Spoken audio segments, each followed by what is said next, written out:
beautiful coffee beans. It is ridiculously early. It's not even 5 a.m. We're discussing the case of Nancy Guthrie. Are we hearing there might be a breakthrough? Or is this just a bunch of hyperbole? And what are we doing related to bringing Nancy Guthrie home? Come on in. Let's sit on down. Let's have a cup of coffee and find out what in the world is going on with the Nancy Guthrie case. Bullhorn Betty rocks. So come on in, my beautiful coffee beans. Let's chat. We got the tea. I don't know what to think of this new report. Coffee steaming, files on the table. We clocking early, hunt what's unstable. Bullhorn Betty on the curb, voice raised. Flip-flop queen with the homemade phrase. Notebook thick, got the screenshots flag. Names in red ink, every rumor, every tag. Late night live stream, screen glow on her face. Truth in her throat, got a lawman's pace. She don't blink when the threats roll through. Come see me, she says, if you think that's cute. Bullhorn Betty in the coffee club. We hunt bad guys till the sun comes up. From the front porch steps to the courthouse rug. We fighting for the ones that they gave up. Bullhorn Betty in the coffee club. Sip that truth from a styrofoam cup. From the quiet streets to the madhouse buzz. We ain't letting go till we get that justice.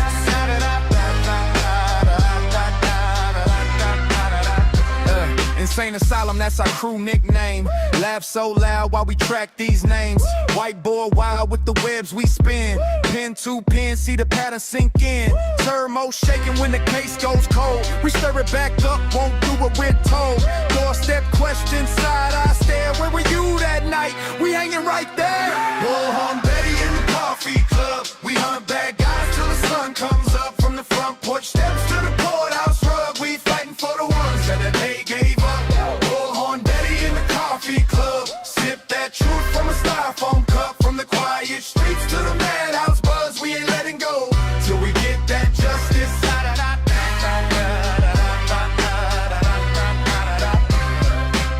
This for the faces on the milk cart labels. This for the families praying at tables. This for the names that the news won't say. We say them out loud every single day. Every day. If you're running in the dark, better feel that fear. Betty got a bullhorn right in your ear. Coffee club crazy, but we think so clear. One small town, whole world gonna hear. Hey! Bullhorn Betty in the coffee club. We hunt bad guys till the sun comes up. From the front porch steps to the courthouse rug. We fighting for the ones that the day gave up.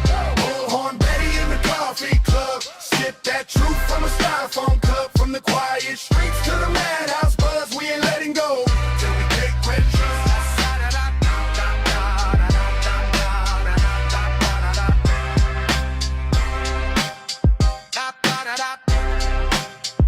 Da da da da.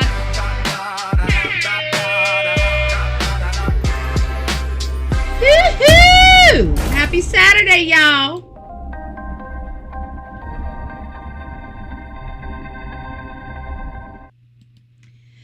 So we are testing out the system. Yes, we are. Yes, we are. As you guys know, we've been dealing with a lot of technical stuff. I'm literally running this full steam. I've been adjusting our bit rate. I have been adjusting this, adjusting that. We've been all over the place with our show. Our show, you know, sometimes crashes, sometimes doesn't. It's like, oh my gosh, what are we going to deal with today?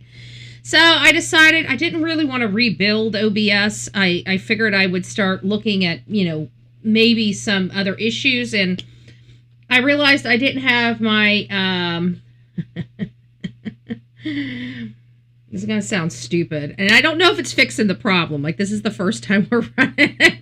But apparently I didn't set the encoder. So we've been, we've had all this new equipment, but it wasn't being ran through the new equipment. So, I mean, I'm just saying. I'm not a techie person, okay? I'm becoming a techie person because I'm a cheap bitch, okay? Just get it straight. We'll all live. So you guys can laugh at me.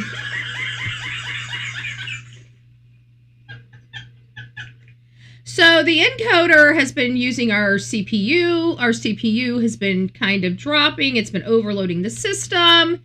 And then I realized it's because I never set the encoder to be pulling off the encoder. It's still pulling off the CPU, which is causing a lot of heat in the system. I'm like wondering if the poor computer is going to survive OBS. It's chug along. And then yesterday I'm like, what the hell can I do to stabilize this better? And they're like, well, did you check your encoder? If you're running on this, then you're running on your CPU. And I went in there and I'm running on my CPU. And I'm like, okay, well then that hopefully this fixes the problems. We'll find out, I guess, in due time, right? This is our first time running. I tried to set it with my lower bit rate because I was nervous, coming in here running this from a different encoder. And then I started getting the stuff from YouTube saying, woo, your bit rate's too low, your bit rate's too low. So I started getting warnings all this morning, and I'm like, I didn't want to jack it up because I'm scared of drop frames. I'm scared of this, this new encoder, right? I'm scared of that I'm going to get here and then I'm going to face plant on a live show. I can't really test this stuff out until we're live. Well, so far we're kicking and screaming over here. It's not dropping our frames. We're running at twice the level. I should be coming in at 1080 this morning as a matter of fact. I mean, we should be coming in crystal clear on your TVs. Let me know how everything's looking, how everything is. Again, I keep feeling my computer's not burning up this morning. It feels normal. It's not overly running right now. Like I feel like I'm in a new era of OBS. So hopefully Michelle's like, what the hell are you talking about? Betty, it's too friggin' early for you to be talking techie shit for me. We're talking about our beautiful system, our OBS system, okay? I woke up this morning. The reason why we're running so ridiculously early this morning is not because I want to run ridiculously early this morning, okay? I'm like half dead here. It's because I did all this stuff yesterday on the stupid computer, and I was going to run live, then I didn't want to run live, then I got lead in my butt, and it's like, do I really want to run live? Do I not want to run live? And so I'm like, you know what? I'm scared. I want to do this in the morning. At least in the morning, we don't have a whole lot of people. One thing I didn't want to do is an afternoon, everybody coming in here, and then the system just, face plant. So I figured, you know what? I'll wait until morning. We'll sleep on it. The system can reset, whatever. And we're talking about the encoder. If you remember, I left StreamYard. Oh, I think you're doing that. I think you're telling me that, so I have to put a ridiculous hat on. I just found out it's Seth's birthday. Seth is in chat, and that means I'm going to have to sing for him. At least our encoder can now support my singing without crashing in the middle of our birthday song. You're not going to get such an excitable birthday because I'm half dead. Like, it's 5 o'clock in the morning. I woke up an hour ago. I'm not even through I got half a cup of coffee in me. I needed to test the system. If you're wanting to know what's going on, Michelle, we're testing the system under the guise of talking about Nancy Guthrie. That's what we're doing. I have my emojis back. Everybody should have their emojis back. You should never have lost your emojis to begin with, but I think there was some in addition to this, there was some technical issues going on with YouTube. But right now we're running full steam ahead. I'm literally pushing max capacity on this system, and the system's not even wavering. So let's just keep our hands together like this throughout the show and pray to God this encoder, this new encoder, me actually setting it for the new encoder to actually work through the new encoder might actually work. I don't know. Apparently I hooked up an encoder. I thought the encoder automatically took over. Apparently Betty was wrong about that. Apparently you got to go into the system and actually select the encoder you want to use. So it doesn't crash your system. Well, I've been using the standard encoder that comes with the MacBook Pro this entire time, even though we have an independent encoder and an actual option, a different option. So before we get started today, we just learned it was Seth's birthday. It is Seth's birthday. I think I said it was Seth's birthday. It's just his birthday has just started. I'm going to be ridiculous. Really? I gotta hit my code again?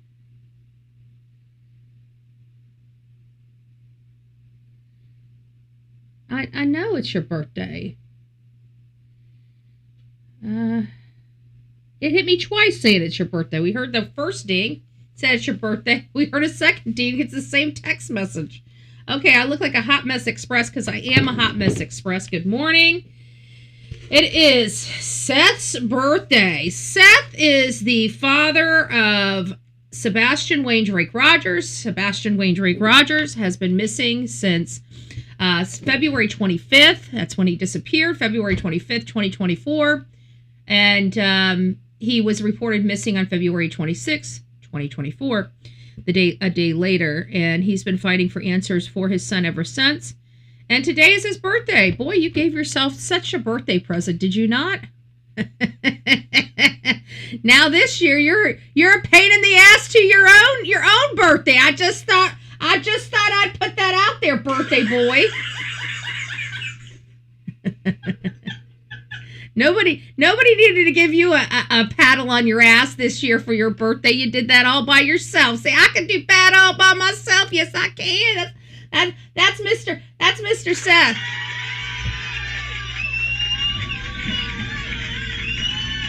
Happy early Father's Day as well.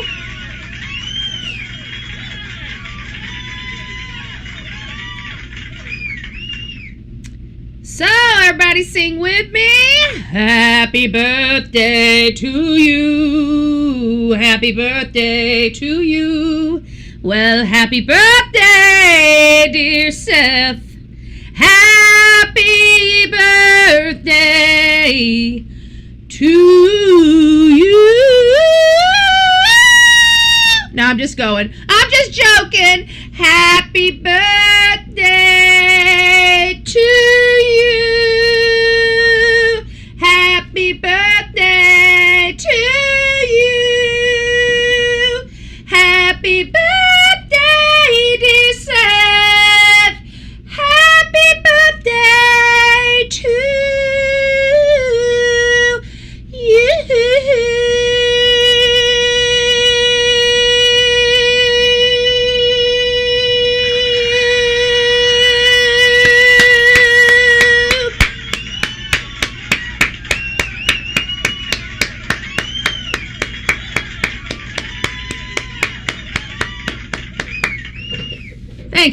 Thank you. I try not to do that. As much as I can't help it, you know. I try not to do that. So happy birthday, my friend. Happy birthday. Brother from another mother.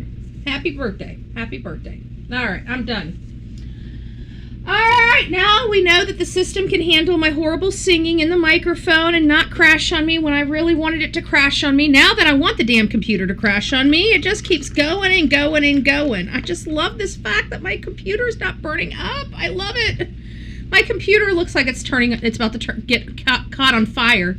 You know, it looks like it's going to catch on fire every time I open up OBS. So this whole thing about, you know, the everything kind of being smooth behind the scenes, no drop. Oh, I did get a drop frame. We got an 80 drop frame. We got 0.03% drop frame. So the only way I can change our frames now at this point is if I reset the system. And for our 0.3 drop frame, I'm not going to do it. So if you guys have any technical issues, please let me know about them, because I've got to be making adjustments behind the scenes. I can't make them right now, but tomorrow morning we'll modify the adjustments again until we get this kicking in the right direction. But it is off our encoder. So that's all that matters. And so I'll be working on trying to get the system to quit spiking, and hopefully we'll do good. Today is my mama's birthday too. Well, happy birthday, Aletha, mama. It's happy birthday. Do I have to put the hat back on? Is mama watching? Aletha's mama? Happy birthday to you. Happy birthday to you. Happy birthday to Aletha's mama. Happy birthday to you. All right.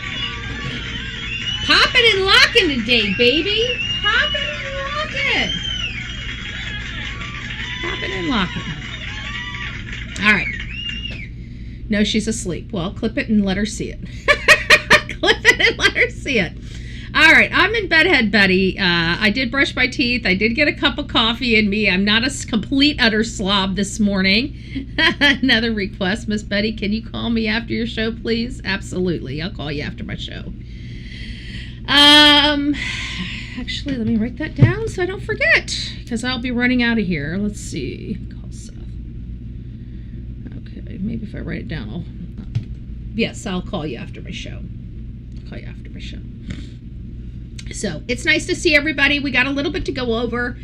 We're going to we got a few things to go over, including a commentary from Jennifer Coffindaffer and Brian Enton. So we've been having some back and forth between, law enforcement and, of course, the content creators. And it's all, it's all trying to find the stuff. I don't want anybody thinking I'm ever angry or upset with, Jennifer Coffindaffer or anything. I love Jennifer Coffindaffer, if you guys know. I love hearing her assessments and opinions on things, her experience and stuff like that. Whether I agree with them or not, I love to hear them because they give us a little insight of FBI training. It gives you insight of FBI, how they teach their agents to think and process information. It's very good. I'm so very curious in people's, not necessarily their behaviors, but their experiences and how they learned those experiences. Were those book taught? Were those taught from real life experience? Most, law enforcement have so many different experiences because every day they wake up, they put a badge on and they got to go fight bad guys. And every day is a different day. I mean, yeah, you have a lot of different robberies, but there's also different nuances to different robberies, how they gained access into the home or the business, what types of stuff they took, what they considered valuable, how they disposed of those valuable items, on the streets, in the black market, through pawn shops, different nuances happen. Even though they have burglaries, they might have 5-10 burglaries a day or a week or a month or whatever the case may be. But even those burglaries all have different nuances to them that you learn education, you learn different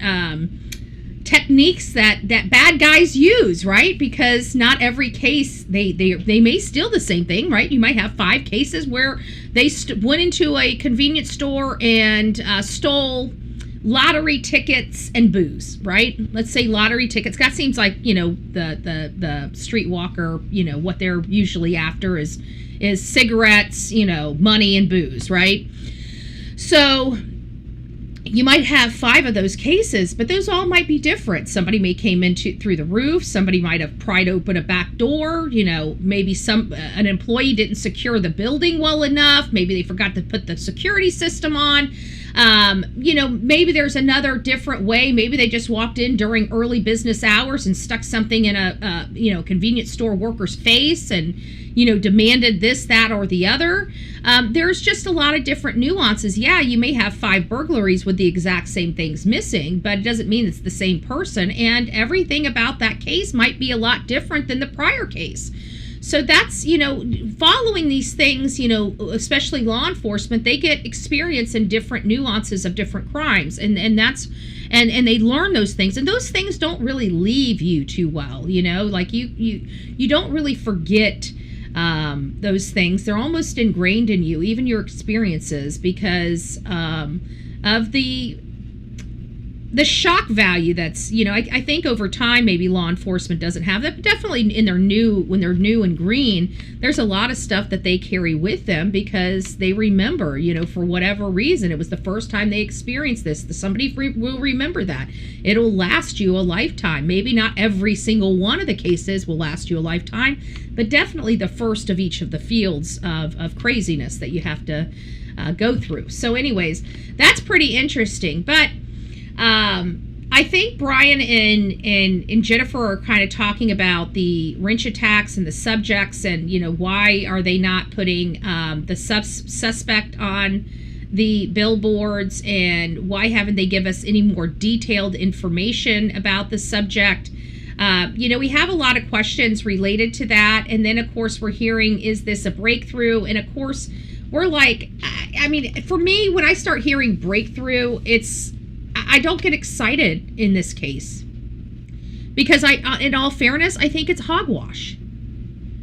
I don't think we're having a breakthrough in this case. I don't think we're any closer to solving this case. You know, I really just don't see any of the activity I would like to see happening on this case. When law enforcement has all the time in the world to harass and arrest journalists on the side of the road minding their own damn business, and we got a little old lady still missing, well, I guess I can conclude that their priorities are not on the missing lady, right? They've already moved past the missing lady. They're basically sitting on their hands, not doing anything until some results come back in, okay?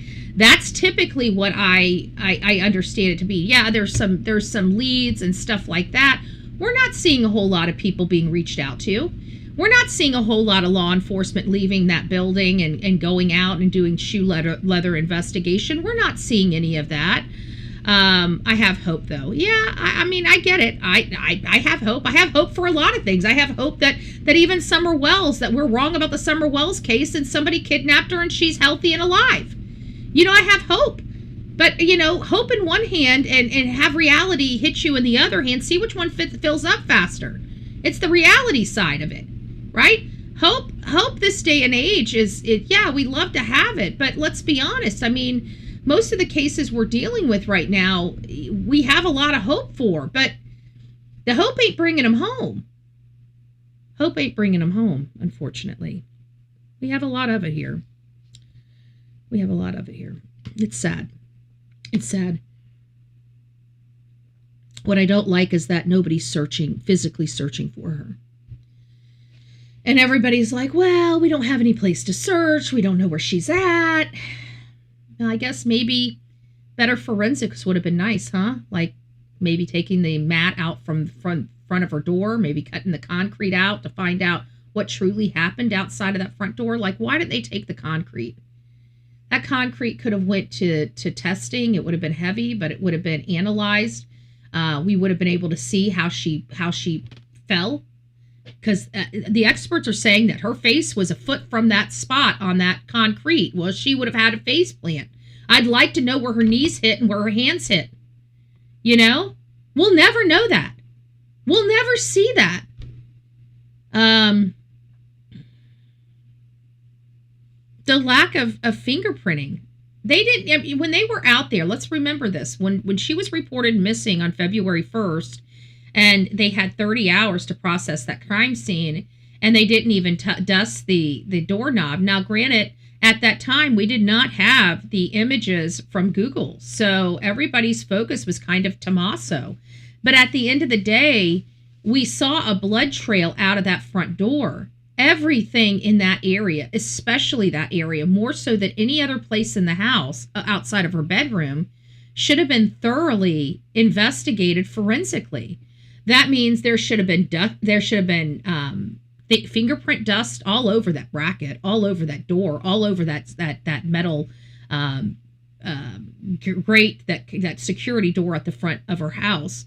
There should have been all types of forensic testing there. That mat should have gone. The foliage that was at the front door should have been picked up. It didn't belong there. Nobody could explain why it was there. Obviously, it went to the case somehow. We didn't know it at the time, but that's the beauty of crime scene investigation. You don't know what happened, so you take everything. Anything that can possibly be evidence, you take.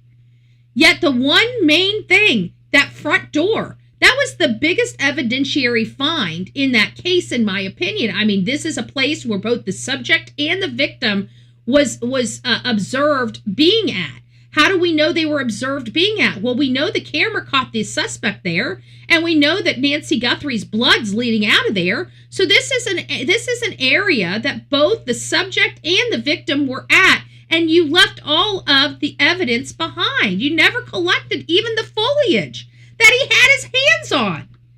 That is piss poor crime scene investigation, because seasoned crime scene investigators, they look at something and they say, oh my goodness, this doesn't belong. We need to take this with us. What is it going to produce? We don't know. But we know that it's here. We know that the victim and the suspect were in this area. Everything goes. That would be the mentality of a seasoned investigator, a crime scene investigator. What did we find out? They opened the house up and they left all of that physical evidence behind. All of it. And now it's trampled on, right? Because now we have news crews walking up to the door to knock on the door. Because again, walking up somebody's driveway and knocking on a door is not trespassing. It's absolutely lawful and legal. And it's the proper way to knock on a house door to talk about you being there. Okay? That is absolutely the lawful way you go and approach somebody's home. You walk on their driveway. You walk on their driveway up to their door. You knock on their door. You say, I'm so-and-so. Would you like to speak to me? No, I would not. Please leave. Okay. Have a great day. So this whole idea that independent journalists walking up a driveway and knocking on a door is somehow a crime this day and age is ludicrous. And they're trying to say, oh, well, they came up to somebody's door. That's trespassing. No, it's not. It doesn't even meet the legal definition of trespassing. Walking up somebody's driveway and knocking on their door is not, I repeat, not considered trespassing. In any legal sense, no legal sense is walking up a driveway and knocking on somebody's door unlawful. Ever. Okay? So, they never released the camera footage of Nancy being dropped off at home. And they've never released that. And they never released the Uber footage of her going to Annie's. Her whole entire trip from the time she entered that car to the time she was dropped off was recorded. They had an inside camera inside the cab of the car. So this person was suited up with cameras in the car. So they had the entire camera drive of Miss Nancy getting into their vehicle, them taking off, the entire drive from her house to Annie's. They've got that recorded. That has never been released. The idea a detective can be over a murder case and never has with a case of an elderly lady is insane. They have no experience. Yeah, experience is very, very important. Those nuances in stuff are very important. But this is why nepotism and cronyism does not work in government. You know, you've got to have seasoned people. You have to have the right guy for the job. That's the problems with the like of people like Chris Nanos, where they get into the job and their shit doesn't stink. And now they want all their friends in these places so they can get paid these ridiculous salaries. Meanwhile, they don't even have the first ability to even lead a team. I mean, it's an embarrassment to be a sheriff and have somebody with no homicide experience leading a homicide unit. That screams corruption. That screams cronyism. That screams nepotism. There's laws against this stuff, okay? There's laws that prevent this stuff from happening, but nobody's enforcing them there in Pima County. And don't expect your board of cowards to do a damn thing for you. They've already spoke up for you. They told you all that are in Pima County to sit down and shut up and deal with it. That's what your government told you. They told you you're not worth it. Sit down, shut up, and deal with it. That's what your board of cowards told you guys to do. So, I don't know how you deal with stuff like that. I don't deal with people talking to me like that, right? So they get fired. Here in Manatee County, we fire people when they start acting like that. Our board, and trust me, we have a bought and paid for board. We have a developer. His name's Pat Neal. He likes to buy our politicians. He's already buying Byron Donalds. I'm already seeing the writing on the wall. I have stopped my support of Byron Donalds. I will not be supporting Byron Donalds for governor in this county. And I don't think it's going to matter. At this point, he's too big. But I have my moral compass and I have my integrity. And when you sit there and you say that you've already won this, that any debate that we could get, we the people deserve, right? We deserve that. It has nothing to do with the governor. It's about showing the people that are voting respect. And when you fail to show the voters respect, you lose the voter base. I will not support Byron Donalds for several reasons. He's taken money from developers that are ruining my community. And he has now refused to debate. If you are so great at your job, why do you have a problem putting your position in public, showing your path forward in public, debating critical issues that many of us find? And one of those critical issues is the issues of development in the state of Florida. And you refuse to have a poll. I'm not voting for somebody that's going to let Pat Neal destroy my community any further. So if that seems like what I'm hearing out of Byron Donalds. You've lost my support, Byron Donalds. I fought for you for 5 blessed years. And now when it comes down to me actually voting for somebody, I'm not going to be voting for you. I don't know if I'm going to vote for a governor. I may leave that whole thing blank. Because no matter who we put in that position here in the state of Florida, they're bought and paid for already by Pat Neal. No matter what, no matter who we vote for, we're fucked when it comes to our governor in the state of Florida. And I want to make sure that I'm never put in a position, or the state of Florida is never put in a position like this again. And that's exactly why I'm heading to Tallahassee. You know, I want to be in Tallahassee by 2028. You guys know that. But I'm tired. I'm tired of this bullshit. Anyways, how does this collate with what's going on out there? Because I believe what I'm dealing with here is absolutely going on out there, just in a different effort, you know. And I can tell you here, I do not have a criminal sheriff. My sheriff has never bludgeoned a cuffed frickin' inmate, okay, or a detainee or an arrestee. You know, my sheriff here is not a bad cop. There's a bad cop out there. You've got a bad cop in Sumner County, Sebastian's father, Seth, which is in our chat. We just sang happy birthday to him. It's his birthday today. He's got a bad cop running his investigation too. And you know what? It hasn't gone anywhere. Why? Because when you have bad cops screwing up the initial investigation, you're screwed. That initial investigation is super critical. And then I truly feel that these departments refuse to hand these things over to federal departments, even though federal departments could handle these cases. I think the reason why so many of these counties refuse to is because they are truly embarrassed. They are absolutely, utterly embarrassed by their own investigation, that they refuse to hand it over because they don't want the feds to know how horrible they effed the job up. That's truly what I believe. I believe this is more about their ego than about solving the case or any other purpose.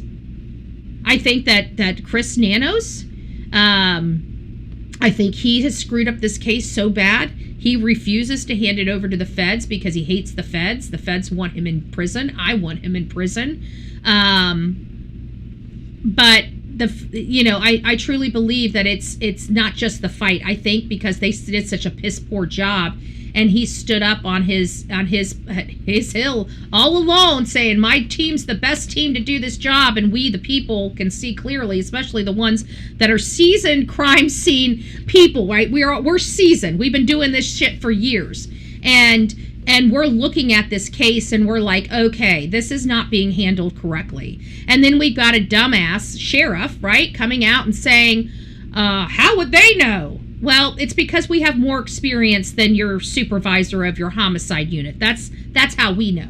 That's how we know. That's how we know what proper investigation is, because we have like protocols behind here. We have SOP behind here, standard operating procedures for most law enforcement. We've been following. We've got books. We study it, right? That's how we know. That's how we're so seasoned. That's how we are able to pick up on all of this stuff that is or is not being done in the case, because we've done so many cases. It's like, why isn't this being done? Why isn't this being done? Why isn't this being done? Right? And that's where we are in this case. That's where we've been since almost day 3 of this case, or day 4 of this case, when they released that crime scene. Now we've got Chris Nanos saying, oh, all this stuff that the FBI is saying is incorrect, not true, whatever. And I digress. At the end of the day, they released that house when the FBI was on the scene. They released that house before the FBI was able to ever even go inside. That should tell you that what the FBI has said Chris Nanos has done, he has done. Because Chris Nanos has told us from day 1, the FBI was there and he has not kept them out of this. Well, We also know that they were there within 24 hours of her missing. We know that. He released this crime scene within 30 hours. I can guarantee you the FBI never went into this house until we watched them go into this house days later. Days later. And that was after they already said, you know what, F it, we're going to get out here and work. And they started going and knocking doors and doing their job. And it's like, then the Pima County's like, the FBI's not doing any of that. I know they're not doing any of that. And then we find out, oh, wait, the FBI is doing that. Well, how does the lead of an investigation not know what the FBI is doing? Because he sidelined them. And he thought if he sidelined them that they weren't going to do anything but sit down and shut up. Well, excuse me, they're the feds. They don't need your permission to investigate. Okay, especially a kidnapping or an abduction, one that could perceivably go over state and country lines. So they didn't really need a whole lot of permission to investigate. I truly do believe the feds could theoretically take over the investigation, because theoretically they can assume that this case has gone over state lines or country lines. Like, you know, some of us believe she might be in Mexico. It is a process forward. So let's look at this breaking news case related to what is this breakthrough, right? I'm not sure if I like the way it's being presented. Whether they've ID'd this porched guy. I think this is hyperbole. I think this might be a talking point, because I don't trust Chris Nanos is anywhere closer to this case than he was when we started. I just don't trust his investigation. I've lost faith in the investigators. And I feel bad for the Pima County officers that are getting a bad rap under Chris Nanos' leadership. Nobody trusts you. Nobody believes you. Nobody believes your work is legitimate or good. And I'm sorry for helping drive some of that narrative home. But at the end of the day, you guys have failed leadership, and I think we can all agree that you guys have been failed. The community has been failed. We're all sitting in this poop stew, if you will, and we're all trying to figure out how we can grab the ball and start moving it forward. Chris Nanos is obviously not the way. The Board of Cowards are cowards, so they're not the way. They're not going to ever have your back. I just want you to remind you that your Board of Cowards chose party over the community. And I think that we need to keep hitting that home, that your Board of Cowards chose their party over the well-being and the pain that this sheriff is causing so many people. They didn't care. 4 people out of 5 people on that board did not give a shit about their community, their officers. Okay? Because remember, it's the law enforcement officers that have to work under this freaking toxic leadership. They didn't give a crap about anybody out there. Nobody. I just want to point that out. I think it's awfully sad. So this story here is coming out of the TV Guide, and it's pretty interesting. It was picked up. We've got a few little articles and a video that we're going to be going over. But again, I thought I'd read this to you, and we're going to further discuss on this, because again, they're claiming that there's possibly a breakthrough, and questioning whether the porch guy has been ID'd. I believe the porch guy in all fairness, I believe that the person that has been responsible for whatever happened to Miss Nancy Guthrie, I believe have been questioned by law enforcement at this point.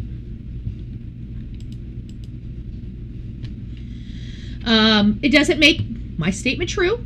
I just want to be very, very clear. Just because I believe that they've spoken to the person doesn't mean that they have spoken to the person, right?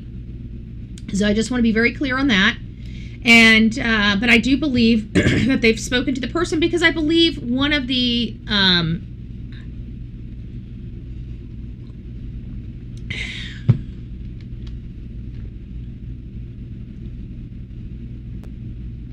how do I want to express this?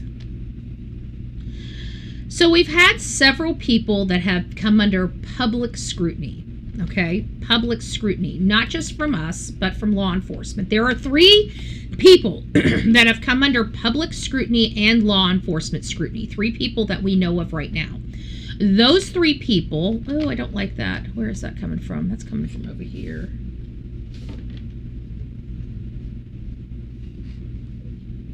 That helped. That did not help. Did not help. Hold on. I can't stand lines in my freaking green screen. My green screen, I bumped into it and it loosened the thing, and now I've got to readjust it. That's what the shadowing is. What you see right here is my green screen shadow because of my lights and my hands, focusing on the green screen. You can see the shadow of my, I don't like that. I don't like that. My lighting's off. So I'll get that fixed for the next show. Anyways, my issue here is we've had 3 public people under public and law enforcement scrutiny. First one was Tommaso Cioni. We all know that. Now, people are going to say, his band member and stuff like that. I'm sorry, the band member was not under law enforcement scrutiny. We're talking about the 3 that have been under law enforcement and public scrutiny. Okay, there's only 3 that I know of that were under both. Tommaso was the first. Carlos was the second, but he was quickly dismissed. Why? I don't know. We've never really focused on Carlos. Maybe it's because he seemed so innocent in it, which, again, we got to remember, look at Chris Nanos. He's an actor. He's a liar. He's a pathological liar. So, and he's convincingly so. Don't touch the cords. She's like, don't drop the show. Don't drop the show. We're down to 0.1% of drop frame, which we're like, again, I'm running full steam ahead. So, I think this is good. And my computer is not burning up. Like I'm touching my computer right now. It's normal. It's normal. I love it. So what I did is I didn't set my encoder. We've been still running through the encoder, even with all this new equipment. I forgot to set it up correctly. And so we've been running the stand. It's as if I didn't even have an encoder hooked up. I was bypassing my own encoder and using the CPU of the computer. So this is supposed to be, we're running this, but it looks like I still have a few drop frames that I don't like. I don't know where they're happening at, but it looks like we have a few drop frames. So I'm going to adjust the bit rate ever so slightly on our next show. And hopefully we'll adjust it just right where we have a show that does not chug, that has a beautiful crisp picture and everything like that. That's what the whole purpose of this is. So I like your glasses. Thank you. They're my reading glasses. I don't know. I like the rectangle square red frames. I don't know why I do red frames, but I like the red frames on my face. So that and black. I like black and red frames on my face, but I don't really like any other color on my face unless it's like a variation. Like I'll do a cranberry, which is kind of like a red frame. So, but I don't know. I like my glasses too. Thank you. I need to order some more. They keep me reading, right? Otherwise, I'd be very close to the screen. I'd be squinting. I'd look like I have a gruff face. That's how I realized did you guys know that? That's how I realized I needed glasses, and it was because of Dolly. Many of you guys don't know, Dolly and I were actually friends, and then he got with what's her face, and he just started fighting with me for no reason. I don't even think it was him, because every time I went there, like, why the fuck did you say this? Why did you say that? He's like, huh? So I truly think it was his girlfriend that was, creating a bunch of stuff behind the scenes to get us to fight because she's a jealous woman. If you're that jealous and you're so concerned about your man, then obviously stuff ain't going well. Okay. One thing I don't do is I'm not going to be jealous. I'm not going to freaking micromanage a man. You're a grown ass man. If you're going to be a dog, then you don't belong with me. I mean, it is just like that. If you've got to be overly jealous or, overly looking at your phone, that's not the guy for you. Okay. If you got to go and look at his phone, pick up his phone and find out what the hell he's doing because you don't trust him, he's not the guy for you. Okay. That's the one thing that you should never have to do in a relationship is wonder where your significant other is or what the hell they're doing. And if you feel that you need to do that, then there's already problems. Okay. That's the way I look at it. So I don't know. Anyways, getting back to this, the search into Nancy Guthrie, I'm just going to read this article for everybody so you guys can get your own thing. I'm not rubbing my, narrative or my opinion off on you. I just, whatever this is, I believe they talked to the suspects. I believe, Tommaso, Carlos, and Luke. I believe it's one of them, right? I believe that Tommaso has been cleared. So it leaves two people. Were they connected somehow? If we believe that multiple people were here, what the hell was Carlos doing over on that side of town at that time of morning? How in the world did he get caught up in it? Is it because somebody called him in and said, "Oh, it looks like this guy"? Maybe that's how he came under radar. Maybe it had nothing to do with a geofencing report or something like that. Maybe it was just somebody calling in. But we know for a fact that with Luke, we have a federal warrant. A federal judge signed a federal warrant, and they've withheld the probable cause from us this whole time because they've said that it's too prejudicial for the public to know about it. Okay, well, if he's not, let's play this tape through just a little bit. If Luke and Carlos have nothing to do with this case, and it is proven that they have been cleared, then there's no procedure that allows those arrest warrants or search warrants to still be under seal, unless they have some information in them related to the case that we don't know about yet. Those would be the only details. But again, even when you go and do a search, you only have limited amounts of what you can do to prevent that sealed record from being released, right? They can't seal it forever. It's got, they even statutorily, the federal judge can only limit that so long, right? At some point, it has to come to light. They can't keep hiding what they were searching for. It's violating the rights of the people they searched.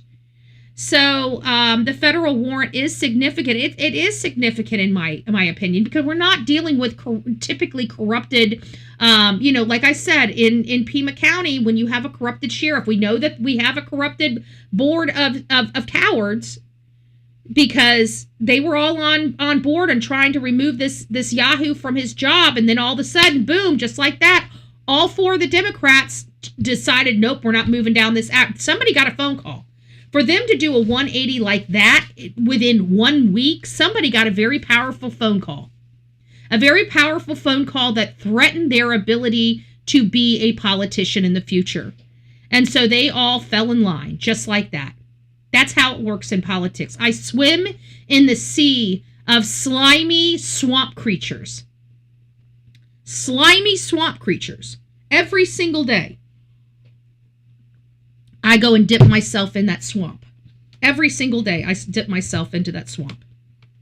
On the phone last night, talking to somebody, that I really, really highly regard. That's part of, that has to swim in the sea of swamp, that we're trying to clean out our own swamp. And so we work very hard and diligently to try to clean the swamp.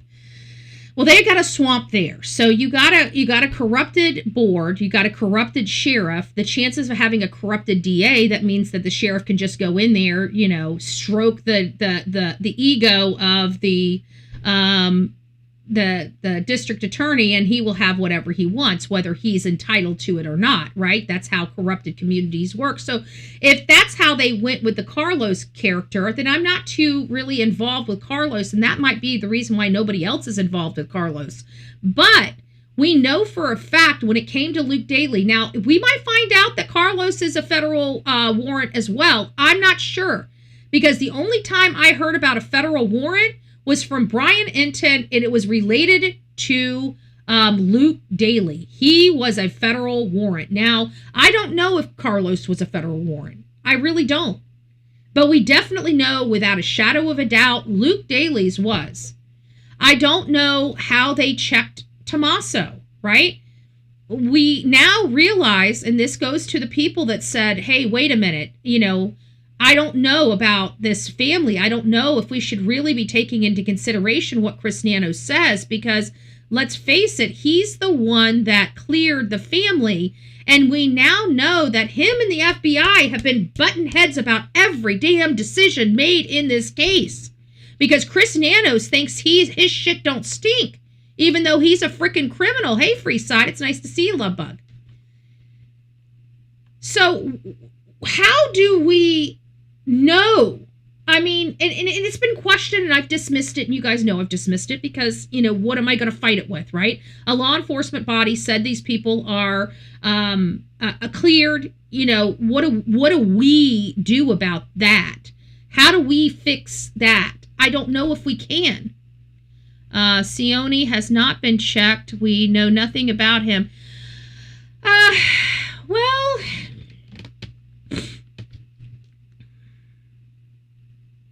I don't know if that's true. Because when I did a deep dive on him, it was very clear he came from overseas.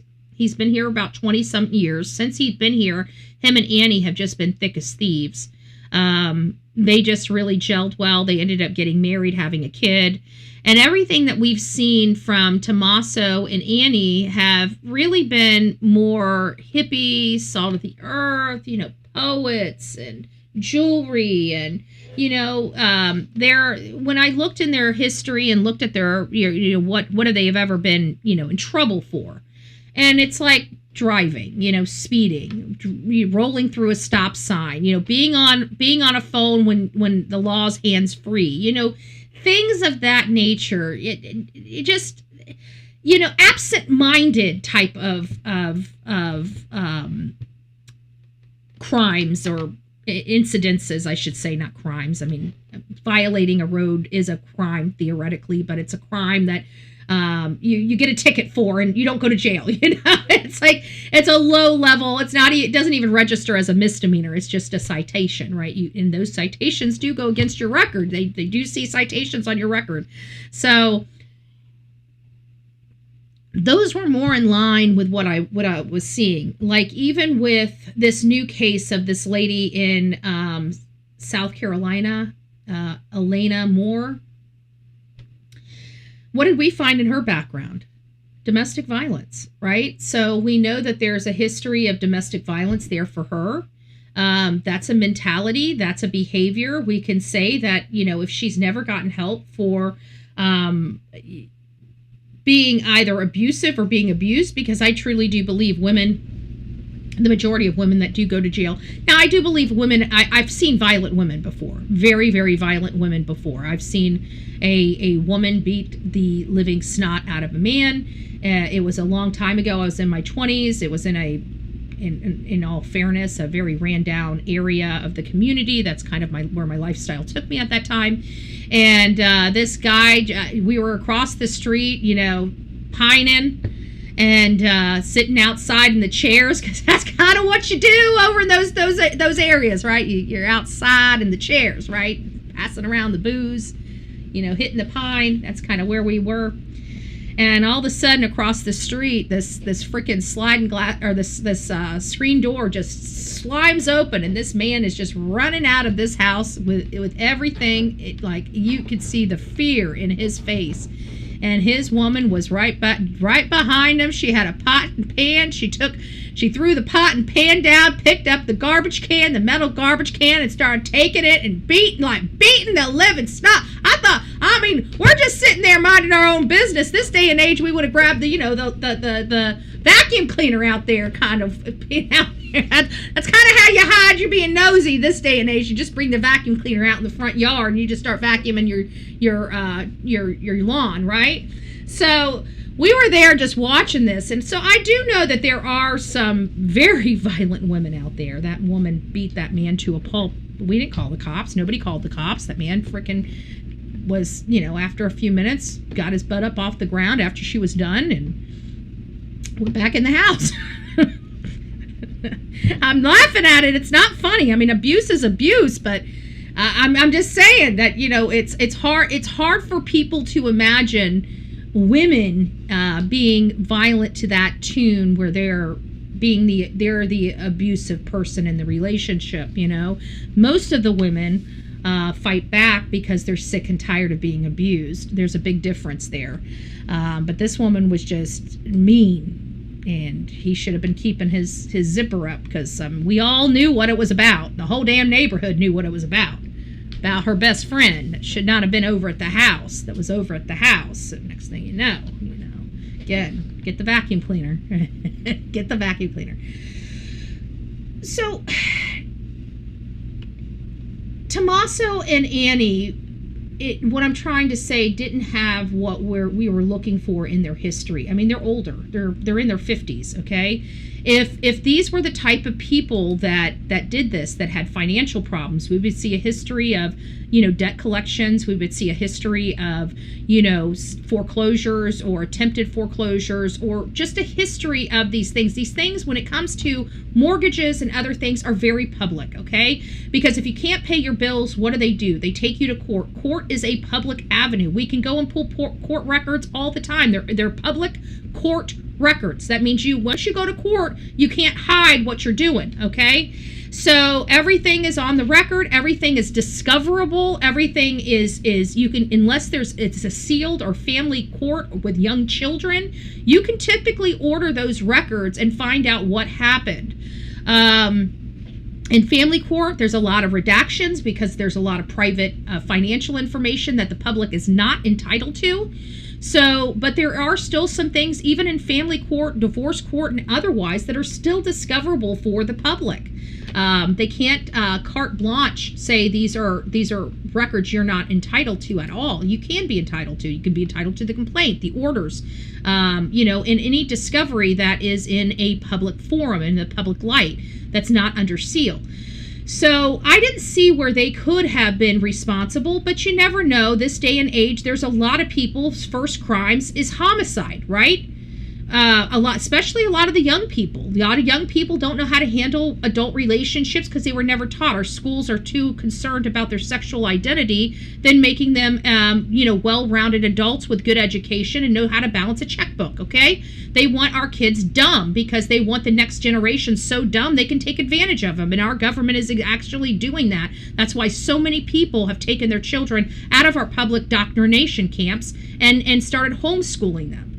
So, we've got a lot of issues here, but when it comes to Tommaso and Annie, we don't have anything here that's saying ding, ding, ding, ding, ding, ding, ding. These are real pieces of work, right? So we have to go on past behavior. That's where we exist in this world, because usually past behavior dictates sometimes future behavior, especially if they haven't changed or gotten therapy or, changed their disgusting ways. Many of us throughout life have changed. I mean, I went back to high school and I can literally see my preppy years where I wear the dresses and I look nice, to my grunge years where I'm wearing black and black makeup, black pants, black shirts, and you really look at the phases of life that you go through. And those phases never change, I think throughout life we try to find out who we are as a person. Facts Feds did search their house 3 times and booked their car and they would have anyways, in my opinion. They would have anyways, because they were the last people that had contact with this lady before she disappeared. They got to cover their I's and dot their T's. Dot their T's and cross their T's and dot their I's. Good gracious, Andra. Right? So I do believe that they would be required to take that stuff in, because they still have to, no matter what, in a defense world, they still have to clear the family, even if the family says we just dropped her off, and they could prove they dropped her off, and whatever happened to her happened after it. They have to prove, because a defense attorney saying, well, you only looked at my client and looked at nobody else. Now they can come in there and say, that's not true. We looked at Tommaso, we looked at Annie, we looked at neighbor 1, neighbor 2, we looked at the RSO down the road. We looked at the RSO within a half a mile of here. We looked at Luke and Carlos, and, because defense attorneys will say, you only looked at my client and you never went anywhere else. Well, I think that argument in this case is now gone, because there's been so many, right? We thought Luke, we thought Tommaso, we thought Tommaso's bandmate, And these are just the people the public has identified, not even law enforcement identifying. We also heard there was another person brought in for questioning. We thought the person was detained, at least that's the way it was reported. However, when they called Chris Nanos to find out whether or not there was another detainee, he said, no, we didn't detain anybody. And he left it at that. Well, we got the source, and they said, well, they were brought in for questioning. They were not detained. So theoretically, Chris Nanos was being truthful, but he was being deceptive as well, because regardless whether he was honing in on the terminology we were using, and he was finding himself a way out not to answer the question. At the end of the day, yes, there was somebody there being questioned. They weren't detained. They were most likely being questioned as a witness, right?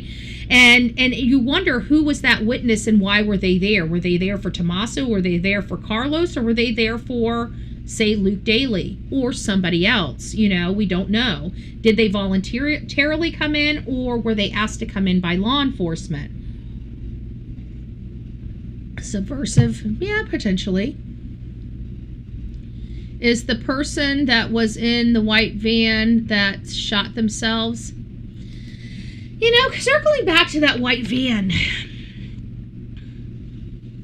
I don't know what that was about.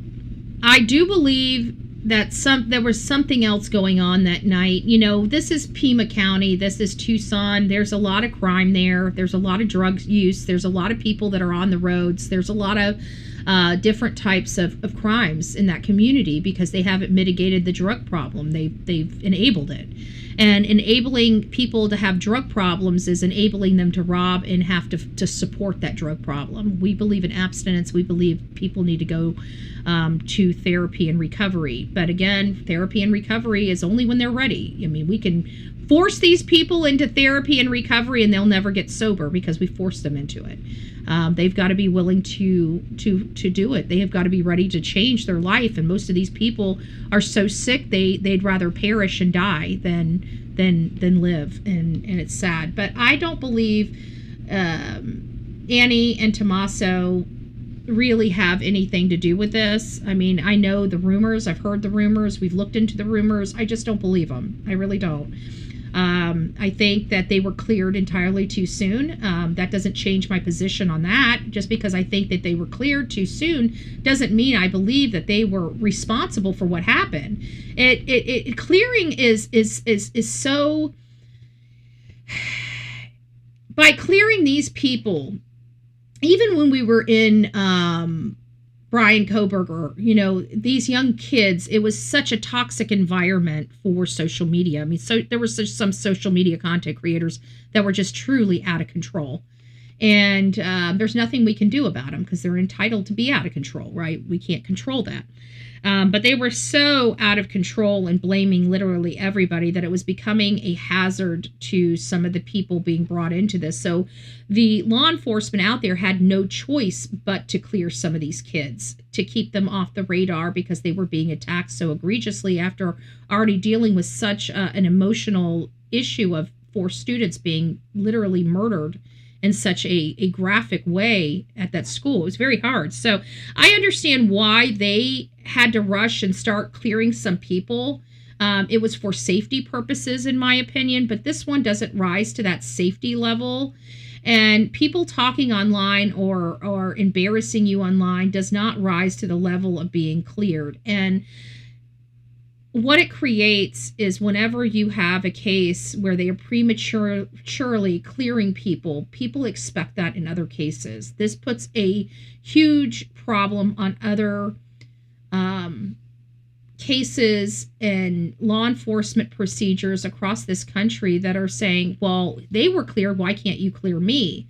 And so that's the creation that what he did was wrong. Now I can understand if people's lives are in danger or it's starting to rise where you're concerned for the safety of innocent people, and so you may preemptively go ahead and clear them due to threats because of personal safety. But these are adults. These are not children that are going to college that are very impressionable. These are freaking 50-year-old adults that can handle the heat. Okay. And to clear them prematurely is it appeared that the victim's family was controlling the narrative, not law enforcement. That's what it looked like. And I don't like that. It doesn't look good for law enforcement. It doesn't look good for law enforcement even now, you know. I think people are smart enough, at least for most people, are smart enough to work through the stuff, eventually getting to the result that Tommaso and Annie may not. And look, there's always questionable, it's always going to be questioned because of how Chris Nanos handled this, right? I mean, there's a lot of people out here that are going to simply question maybe he is responsible, specifically because Chris Nanos prematurely cleared them, right? And then, of course, in hindsight, seeing the FBI, the feds, and Chris Nanos butting heads, and it's like, okay, so he cleared them. We always asked, or did he clear them without the FBI? We're like, no, the FBI would have been involved. They wouldn't have made this type of decision. You know, the FBI's not broke, right? They've got a mouth. They can go and say, we do not agree that these people should have been cleared. They could have done that. They chose not to do that. So I have to assume that law enforcement, that even the feds, believe these people have been cleared. You know, they would have. I have seen the FBI go against what the sheriff has said before. So I know that their mouth isn't broken, and neither are their computer skills, right? So I do truly believe if they did not agree with Chris Nanos, even with them button heads, they would have absolutely published some type of statement from the FBI's, you know, denouncing and basically saying we do not conclude or agree with Chris Nanos. I believe that they would do that. I've seen them do that in the past. Not very often, but I have seen them butt heads with sheriff or lead detectives or something, and they go out in complete conflict with what is being said publicly. And sometimes they have to do that to cover their own ass. You know, they're put in a position where they have to publicly cover their own ass. And we've seen that happen and play out before. But here we did not.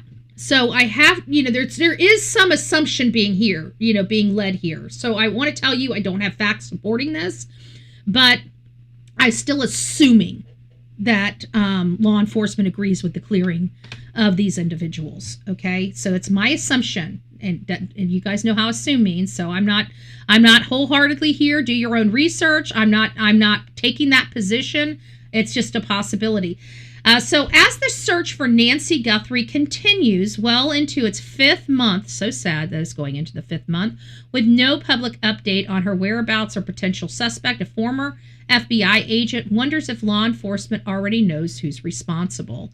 You know, Jennifer Coffindaffer, again, really, really do love her.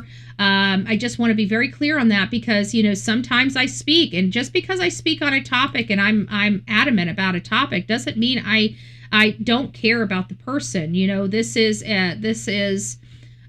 true crime. We all have our opinions about some things. There are some things that fire me up, and it doesn't really matter whether they're my friends or not, or people that I'm friendly with or like. It's First Amendment issues, okay? When I will always get loud. I will always scream from the rooftop. I'm a First Amendment type of girl. You know, and a lot of people, we get a lot of flack on this channel because I make sure people commentate, you know, with respect. I am very, very don't be a Richard type of person. It's not about your speech that I have a problem with. It's your attitude, right? So if you're blocked from this channel, it's because of your attitude, not your speech. I want to be very clear on that because you can say what you mean what you say, and don't say it mean. I say something, sometimes I say things mean because I want to, right? But that's me. This is my show. That's not the rules of the chat, right? So I expect people to follow the rules of the chat even when I don't follow the rules on the show, right? So we get a little upset when people are nasty in the chat, but we do have you know, things. I do like Jennifer Coffindaffer. I know that I did kind of get a little rough around the edges yesterday. But again, it's First Amendment because I don't like any law enforcement talking about people's feelings. Okay, you know, and it's a pet peeve of mine to hear people referring to the law and referring to feelings. Okay, a pet peeve. Nobody's feelings are represented in the law. Okay, the law is black and white. It does not give a shit about my feelings. It does not give a shit about your feelings. That's why I'm able to come here and say I don't like somebody's speech. I don't like how they're talking about somebody that I highly respect. I don't like how they talk about women. I have no respect for them in that realm, but their rights were violated, and I'm protecting that umbrella. I can do that because at the end of the day, when it comes to First Amendment, it's First Amendment. And if I truly believe in First Amendment, that means even that putrid speech that I don't agree with, that I think is disgusting and foul and inappropriate, it's still, that person is still entitled to say it. I just don't want to listen to it, so I block it, right? I make sure it can never infiltrate me. I don't want anything to do with that, so I blocked it. But it doesn't keep me from fighting for that person because they were wronged. Does that make sense? Probably doesn't. People, they don't understand that you can be angry with somebody and still fight for them at the same time. It depends on the issue. First Amendment issues we've got to protect no matter what. Even the disgusting speech, mostly the disgusting speech. The speech that we totally disagree with is the speech that we should be protecting the most, because somebody is going to totally disagree with our speech, and our speech deserves to be protected in the same way. So again, I'm not mad at Jennifer Coffindaffer, but it really does piss me off that we have a lot of people out here that wear the badge, that are here to it literally state, I'm here to uphold the Constitution, and then start talking to me about feelings and why we shouldn't do this because of feelings. And it really just pisses me off, because we're not talking about feelings. We're talking about the law. And again, the law has no feelings, and somebody's feelings doesn't trump my rights. I don't care if you're in a corner crying. Your emotions don't dictate what rights I'm allowed to exercise. And I want to be clear, very clear in this country. So Nancy Guthrie, on Thursday, June 18th, which was just a couple days ago, retired agent Jennifer Coffindaffer, who has been following case from the start. And again, she's a wealth of information. I see how some people talk to her and treat her, and I find it disgusting and deplorable. She's great for information. She is great for her experience. She used to train FBI agents. There's nobody that's more competent in giving us insight into law enforcement at an FBI or federal level than Jennifer Coffindaffer and people like Jennifer Coffindaffer.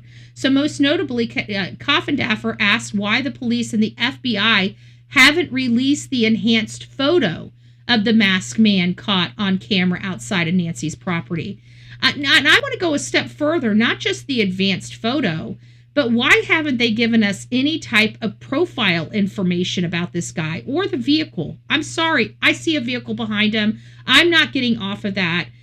I absolutely believe that law enforcement sees the blessed vehicle behind him. I believe that that's the reason why the Range Rover was taken, because of the wheels. The wheelbase looks the same. Go look at the wheels on that car behind him. They look like they're almost low-profile tires, like big rims with, the thin, low-profile tires.